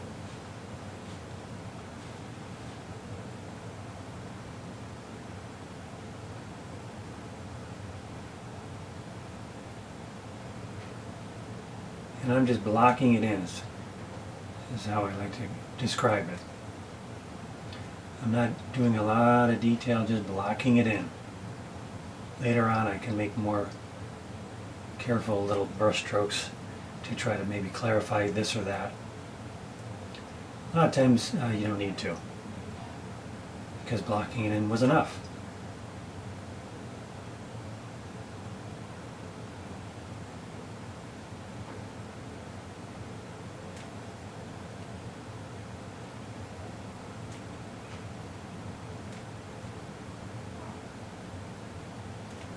This little edge here fades right away.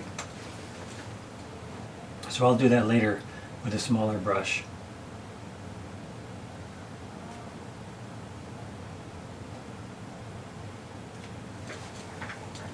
Well, now that I did this line all the way, I can see that it's not very dark, and it dried enough that I can go right over it again. And as you may be noticing, because I'm using a big brush, and it does have a decent amount of control, but it's because it's big that it holds a lot of paint. So I've been going for a while here without even reloading.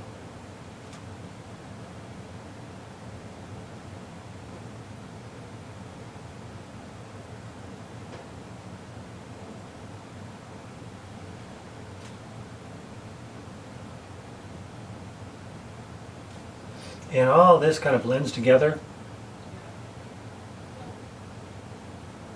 It's another example of lost edges, and I like that. So I'm going to try to maintain that in the painting.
I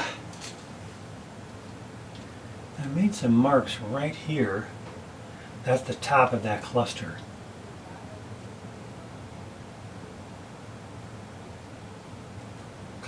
It's a bunch of leaves on a tree. Cluster of leaves.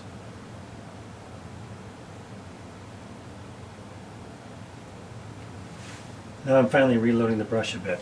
If you notice, I didn't take a lot of paint.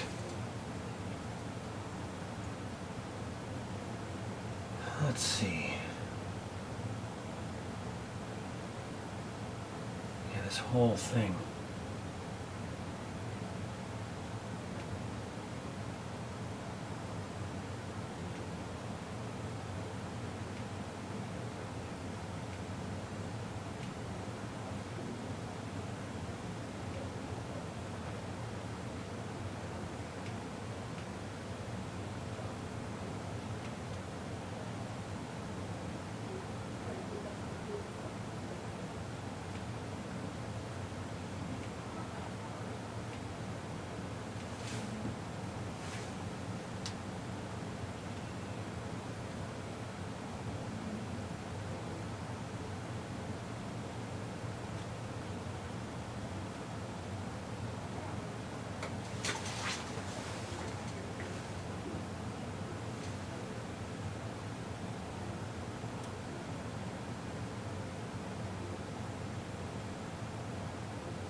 Finally starting to cover up that white area.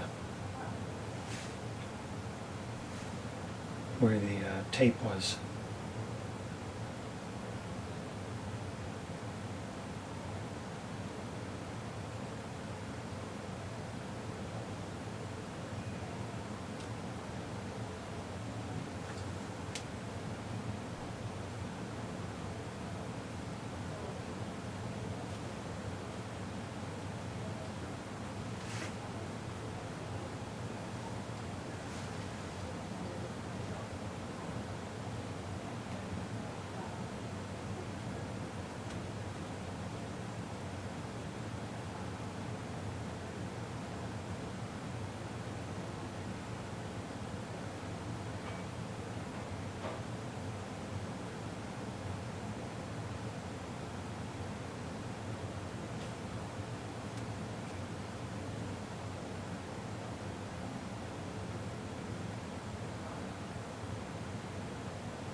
I don't know if you can see it or not, but there is a pencil line here from when I did the initial tracing.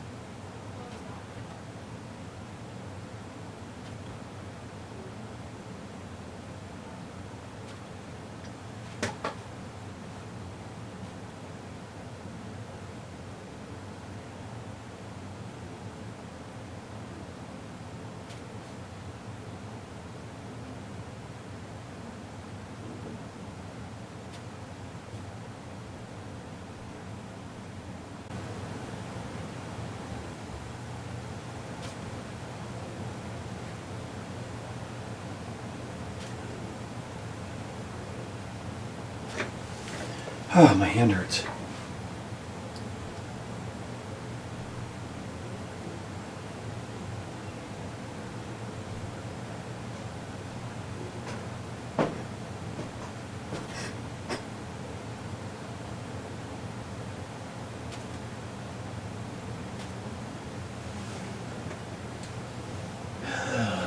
It's not quite.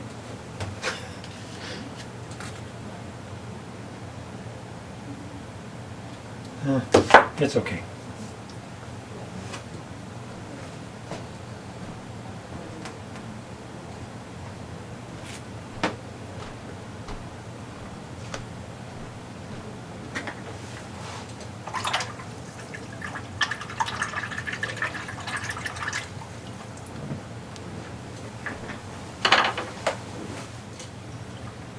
Okay, after a little break, add some more water to my nice big purpley puddle.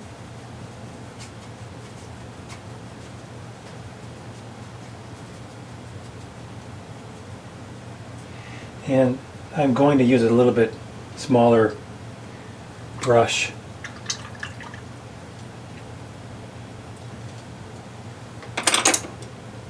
I'm going to try this. This is a number 6 round. Still a cheap brush, a synthetic brush from Hobby Lobby. And I want to do something with some of this down here. First though, I'm going to add more darks to the darkest part.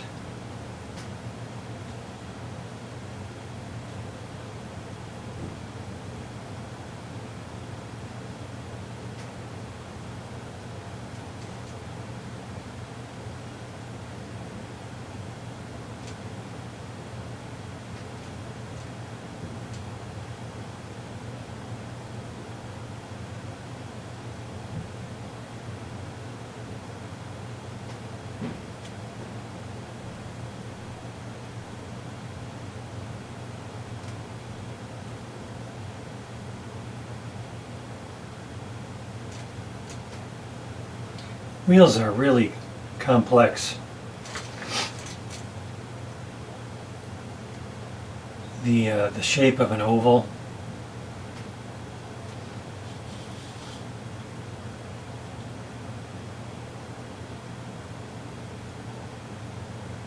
It just requires a lot of observation.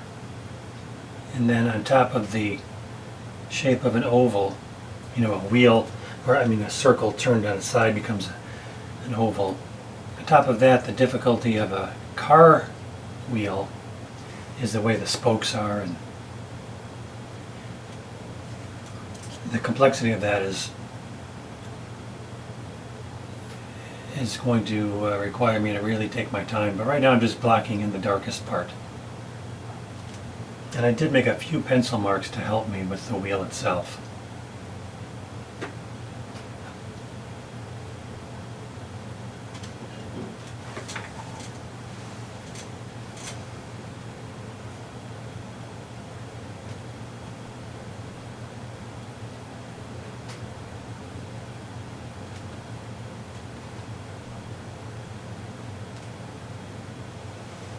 I noticed that the edge,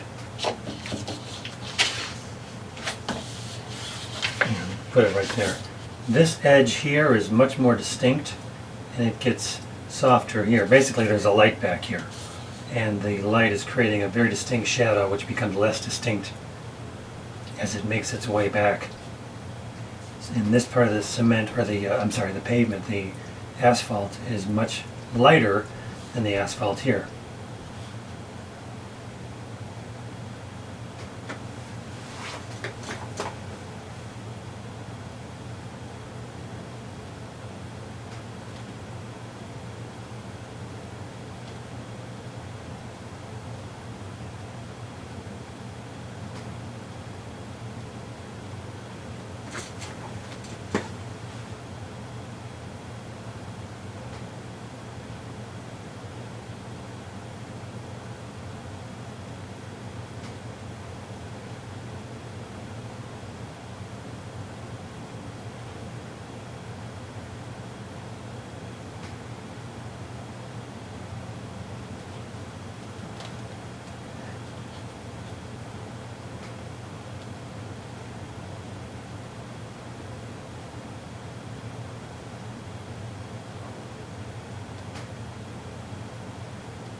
There's some stuff I left out when I traced this. So right now I'm just eyeballing some things.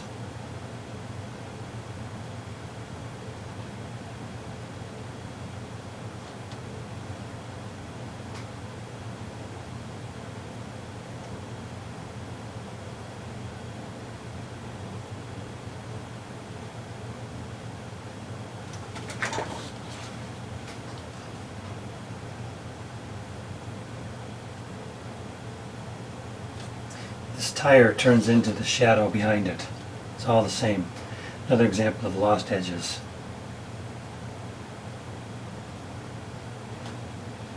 So just a line here, which is one of those running board things, I believe.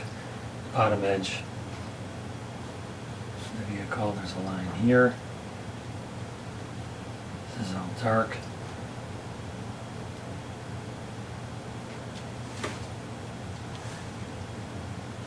When this is all done, it's going to be very dark, but there is a few little details that I need to make clear at this point, instead of just making it all totally black. In a photo, when things are just totally black off in the background, it seems to kind of look okay, even though it's not very clear, and sometimes that doesn't work as well in a painting. When you are just making everything equally black or equally dark, it can look flat. So some of this detail in some of these things needs to be just clear enough to indicate that there's, you know, stuff going on.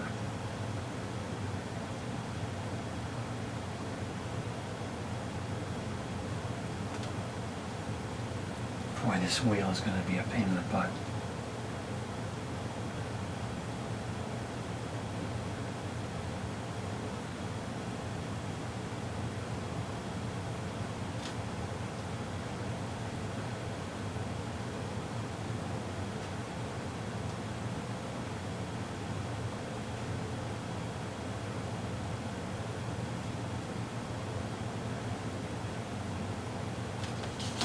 Really what I should be doing is like this.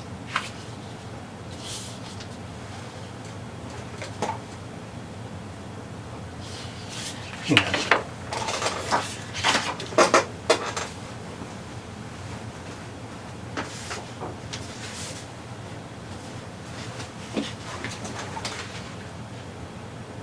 Yeah.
Very bottom of the wheel, right there.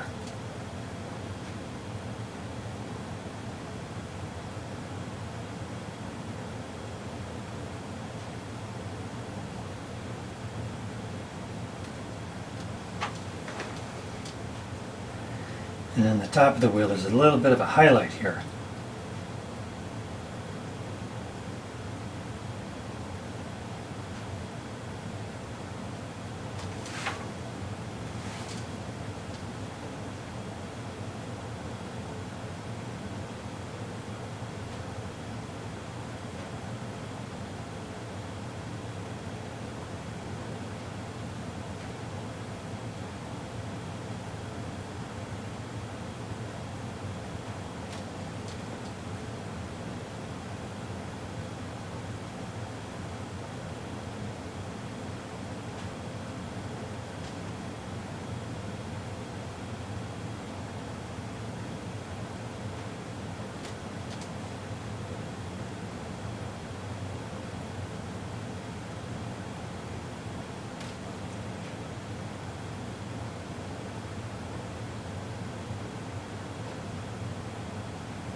In a similar way, I want to see if I imagine a straight line alongside the wheel, where would it touch the straight line?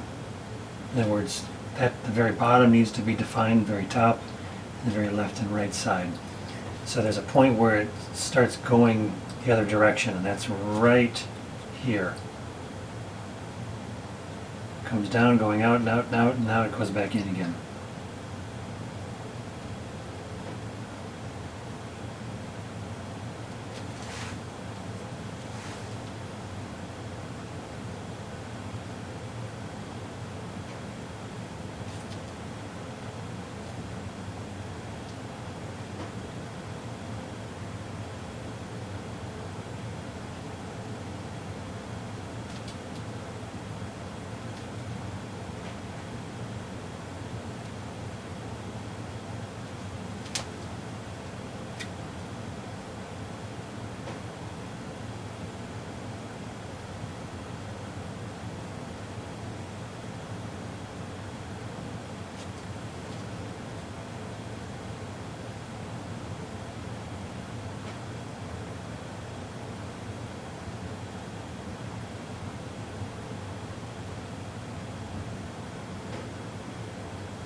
And the pencil marks that I made are for the highlight, not for the dark space. So I'm just going to start roughly blocking in the dark space, or the place where the wheel is not.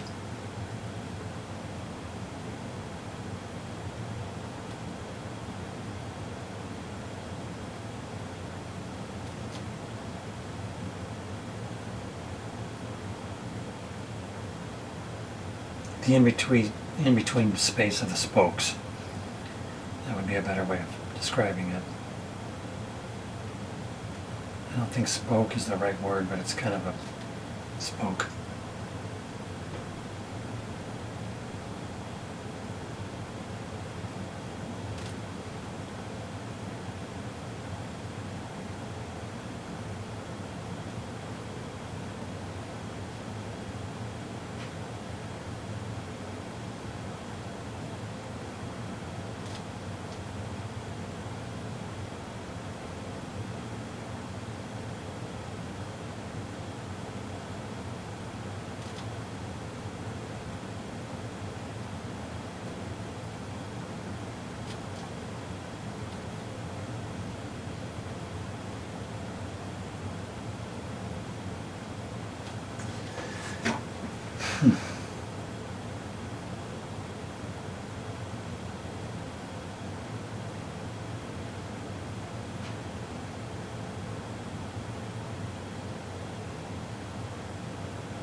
Point where this wheel sticks out the most is right about here, and I have a little too low.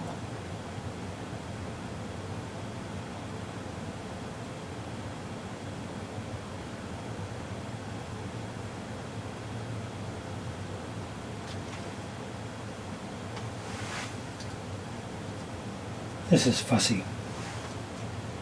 I know I said about over on the other side there how everything's kind of murky and just kind of suggests things, but something like this is much closer. In the painting, this is an object that's much closer to us, so I'm giving it more attention and trying to be much more accurate. There is that theory that says something this close to the edge of the painting should not be portrayed with such sharpness, and I disagree with that. That's all there is to it. I just disagree. To each his own.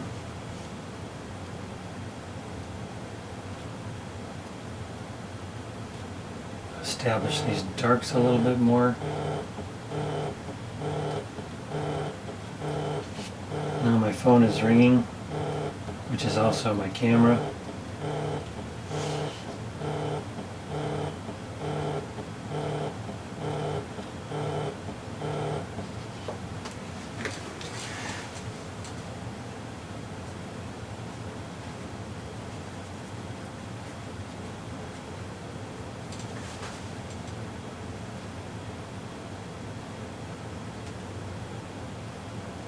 Hope it wasn't somebody important.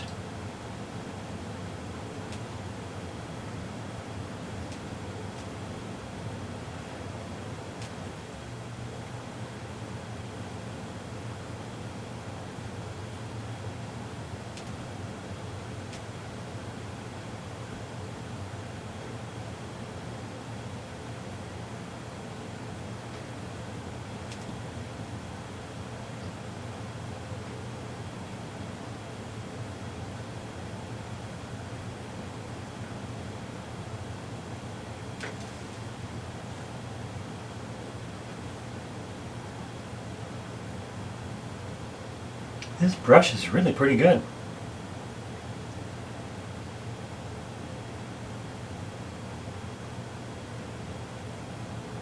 Here's a natural stopping point for me right here, and I'll keep going over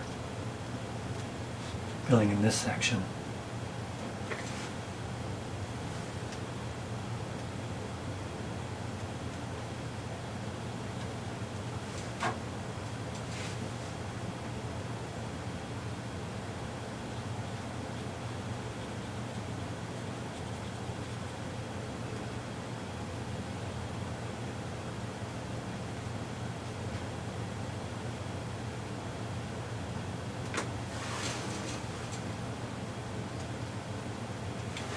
This bit of a vehicle in the background there,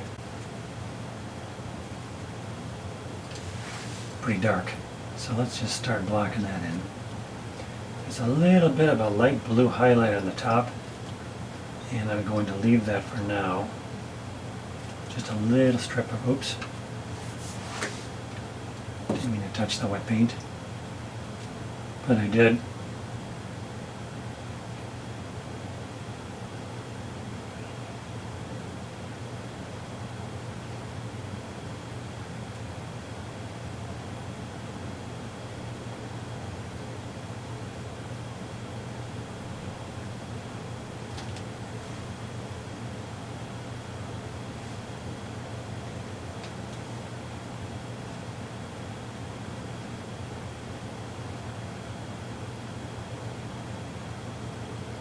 Again, there's a little blue highlight, a light blue highlight on the top of this, very top edge of this vehicle. So for right now, I'm going to leave that just white a little bit. I notice this window is blue, very dark, murky blue, but the second window is even darker. So I'm going to paint that in right away.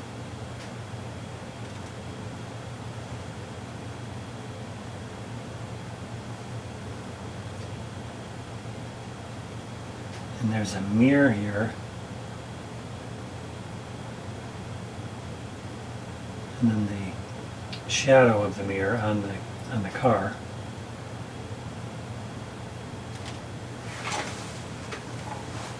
I'm going to do the back window of the Pontiac too, which is actually very dark. It's not totally black, but it's very dark. And it does have an edge to it right there, which is really neat.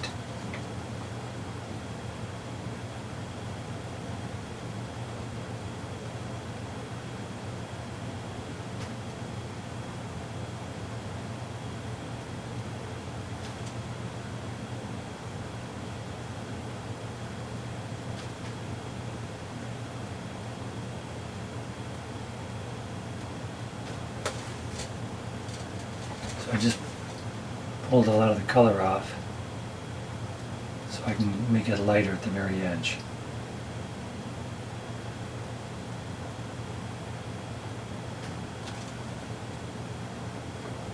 It's too light, but that's okay. I can always make it darker.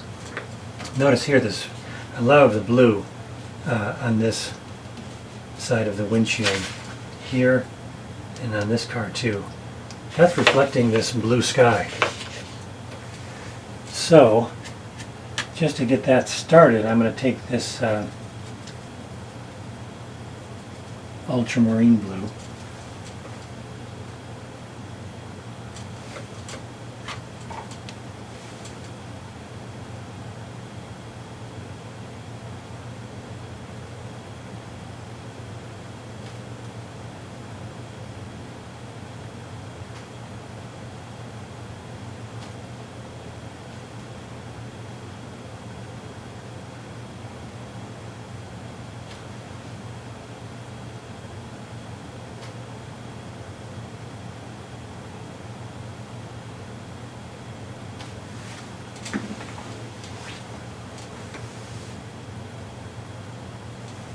let's use this same blue right now for this window.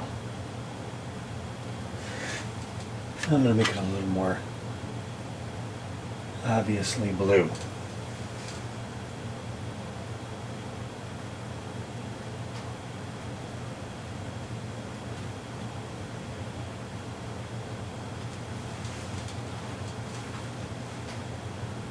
I think that's a minivan. What also I'm noticing about this right here is a maroon, almost pink, actually is pink. So I'm going to put that in right away. And it won't be dark enough, but I'll get it started.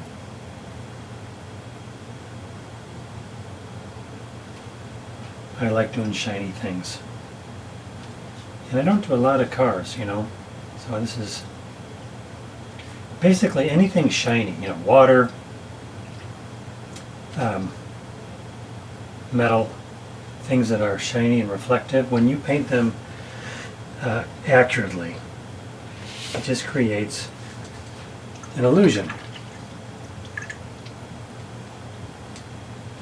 It's a three-dimensional appearing thing on a flat two-dimensional piece of paper. And that just draws the viewer in. It's just visually interesting.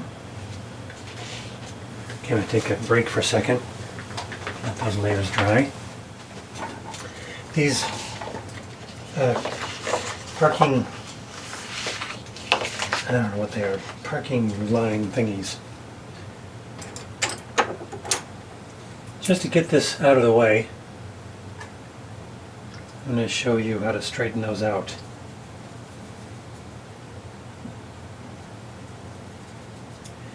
If you remember, or maybe you didn't see this part, but I use masking fluid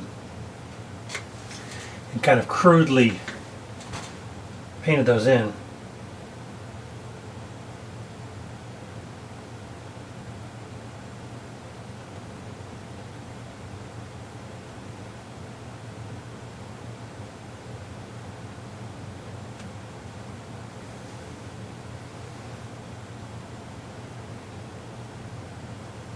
So I'm just finding the spots where it's uneven. Basically they're bigger than they need to be. So I just kind of close in on them. I think I'm eyeballing it right now, but to make my job a little easier, and if I don't follow these pencil lines perfectly, that's okay, because I don't want these to look too perfect, because again it's pavement. But they are pretty straight. If you look at them here, they're pretty straight.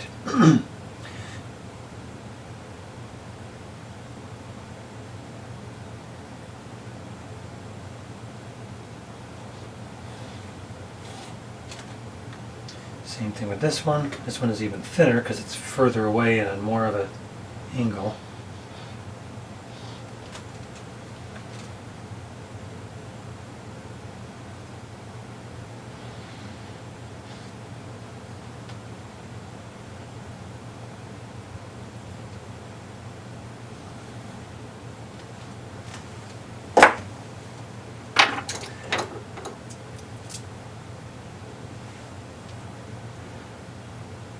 This is a Da Vinci Maestro Kolinsky sable brush made in Germany. I think I just got this a month or two ago. I have not tried this one before, I don't think.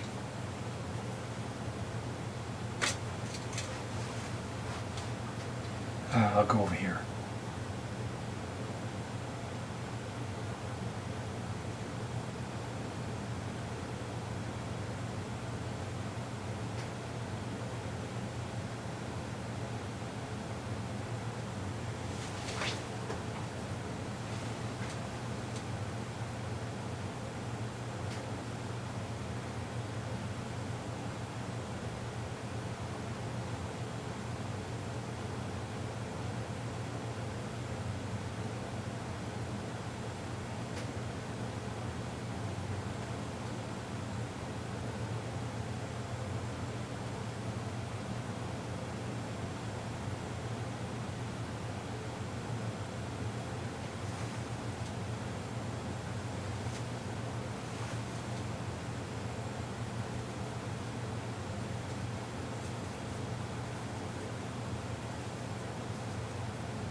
Oh, I don't have my napkins. Usually I have a stack of napkins right here. This yellow edge here got covered up a little bit by this pavement color. So I'm going to try to wipe that out a little bit. I won't be able to lift it out completely, but maybe enough that it'll be okay. I did not have the masking fluid there. That's when I was using a big brush trying to cover a lot of ground all at once.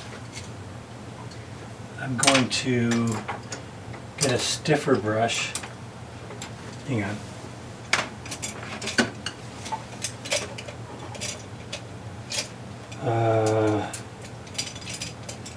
Maybe this one will work.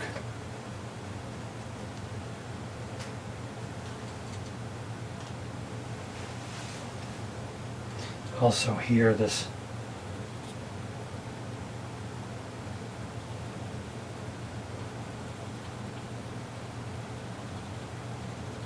see, I'm wiping out everything because I can rub across better that way.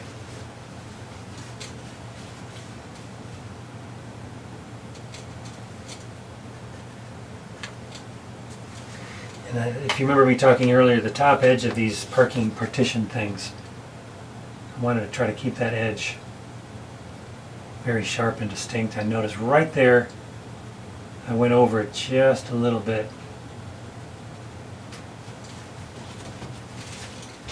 And that one looks okay, that one looks okay.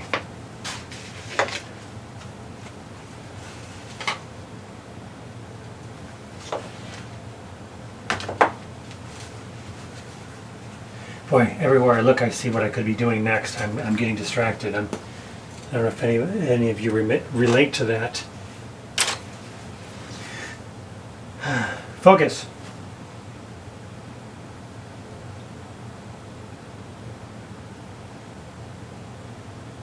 What do I do next? I'll have the darks a little bit more. Like the back windshield of this car, it's not nearly dark enough. Also, I noticed that the edge kind of goes like this along the top, using this as a straight edge, whereas mine goes down a little bit.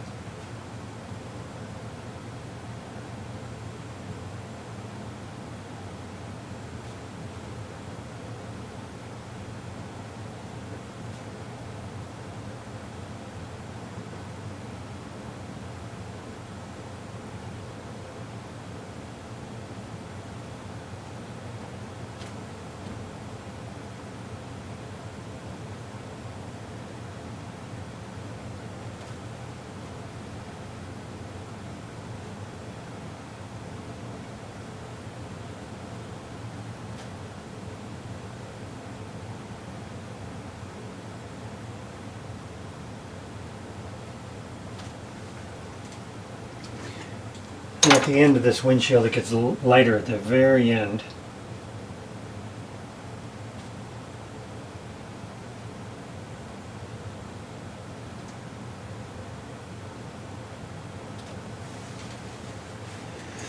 That's pretty good.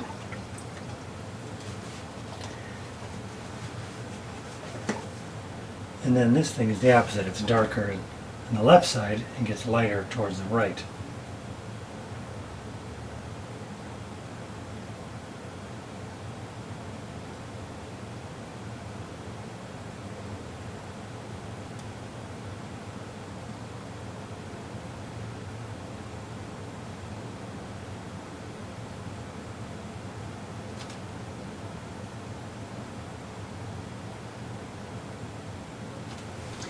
So I got that started. I'm rinsing out most of the color, and now the brush is mostly just water. I'm going to allow the color to kind of be pulled towards the right side.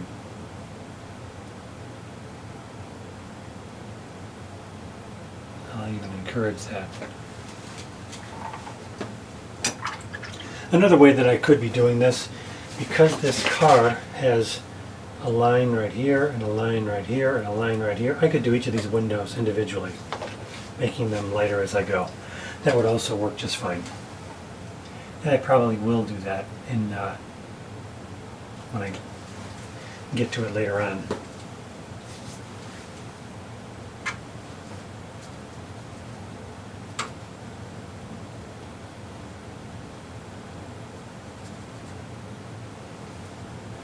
I want to do the top part of this. I think that's a minivan.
That's a good start to that.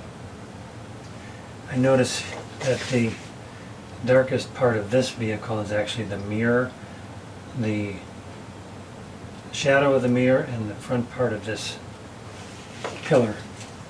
It's really dark.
Now that that's dry,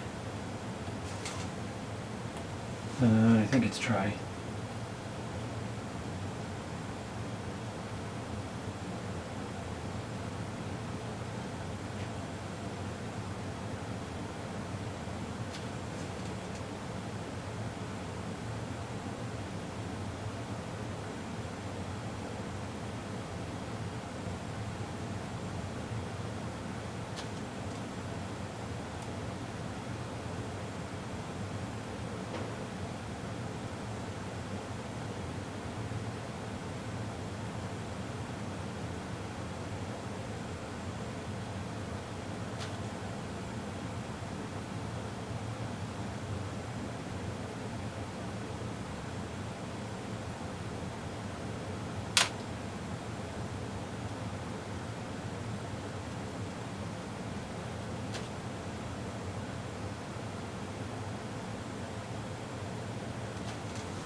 I'm going to put in these dark tail lights.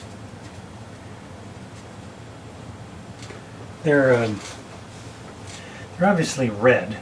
They're tail lights. But I'm not really going to use red for the darkest darks because they're just dark.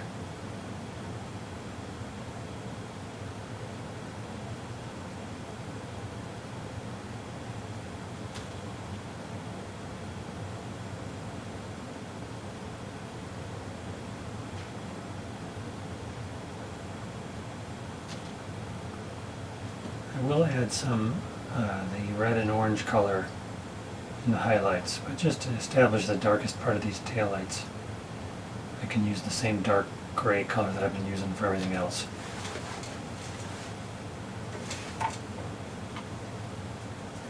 Now I'll go to this more purplish color here.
Now this car here, there's a lot going on that's very interesting as far as observing the lighting and understanding what it is I'm seeing.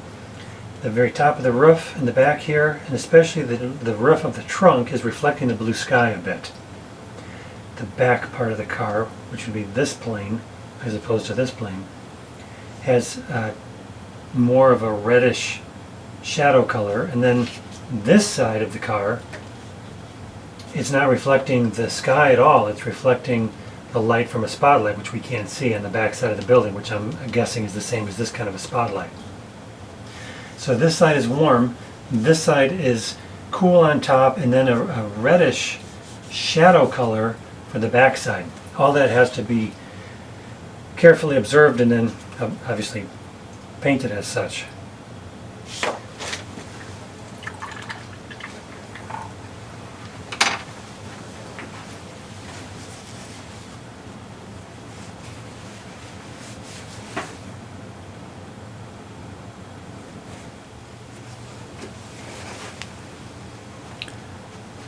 I'm going to zoom this in a bit.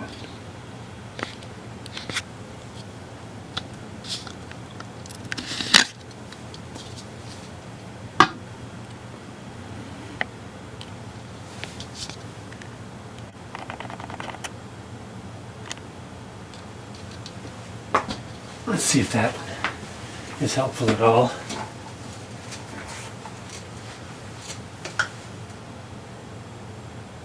This is one of those times where you can't see my face, but I'm squinting as I look at this.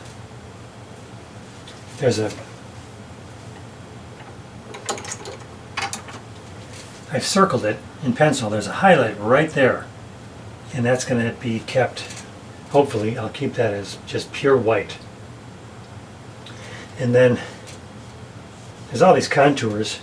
The underside of the door as it comes down is this tan color. Even though it's a white car, it's kind of tan in the bottom there. Tan's probably not the exact right word, but it's a warm gray.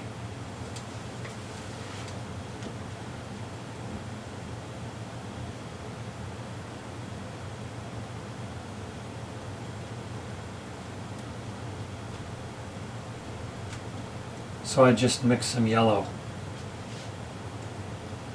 with the purplish color I'd had there.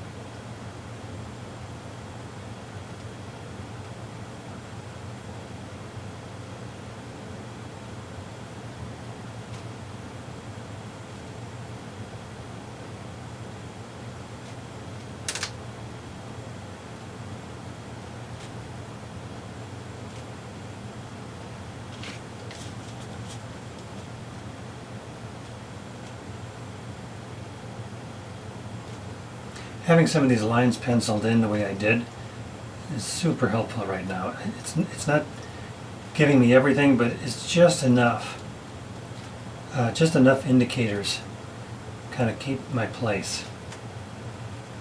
And from there I'm just eyeballing everything.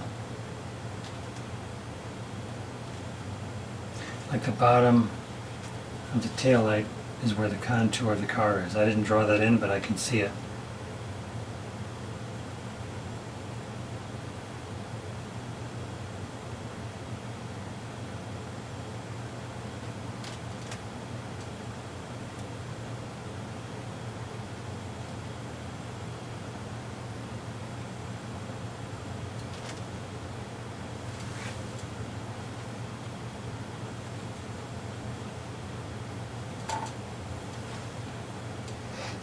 This wheel well, I don't have it quite right yet.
Okay,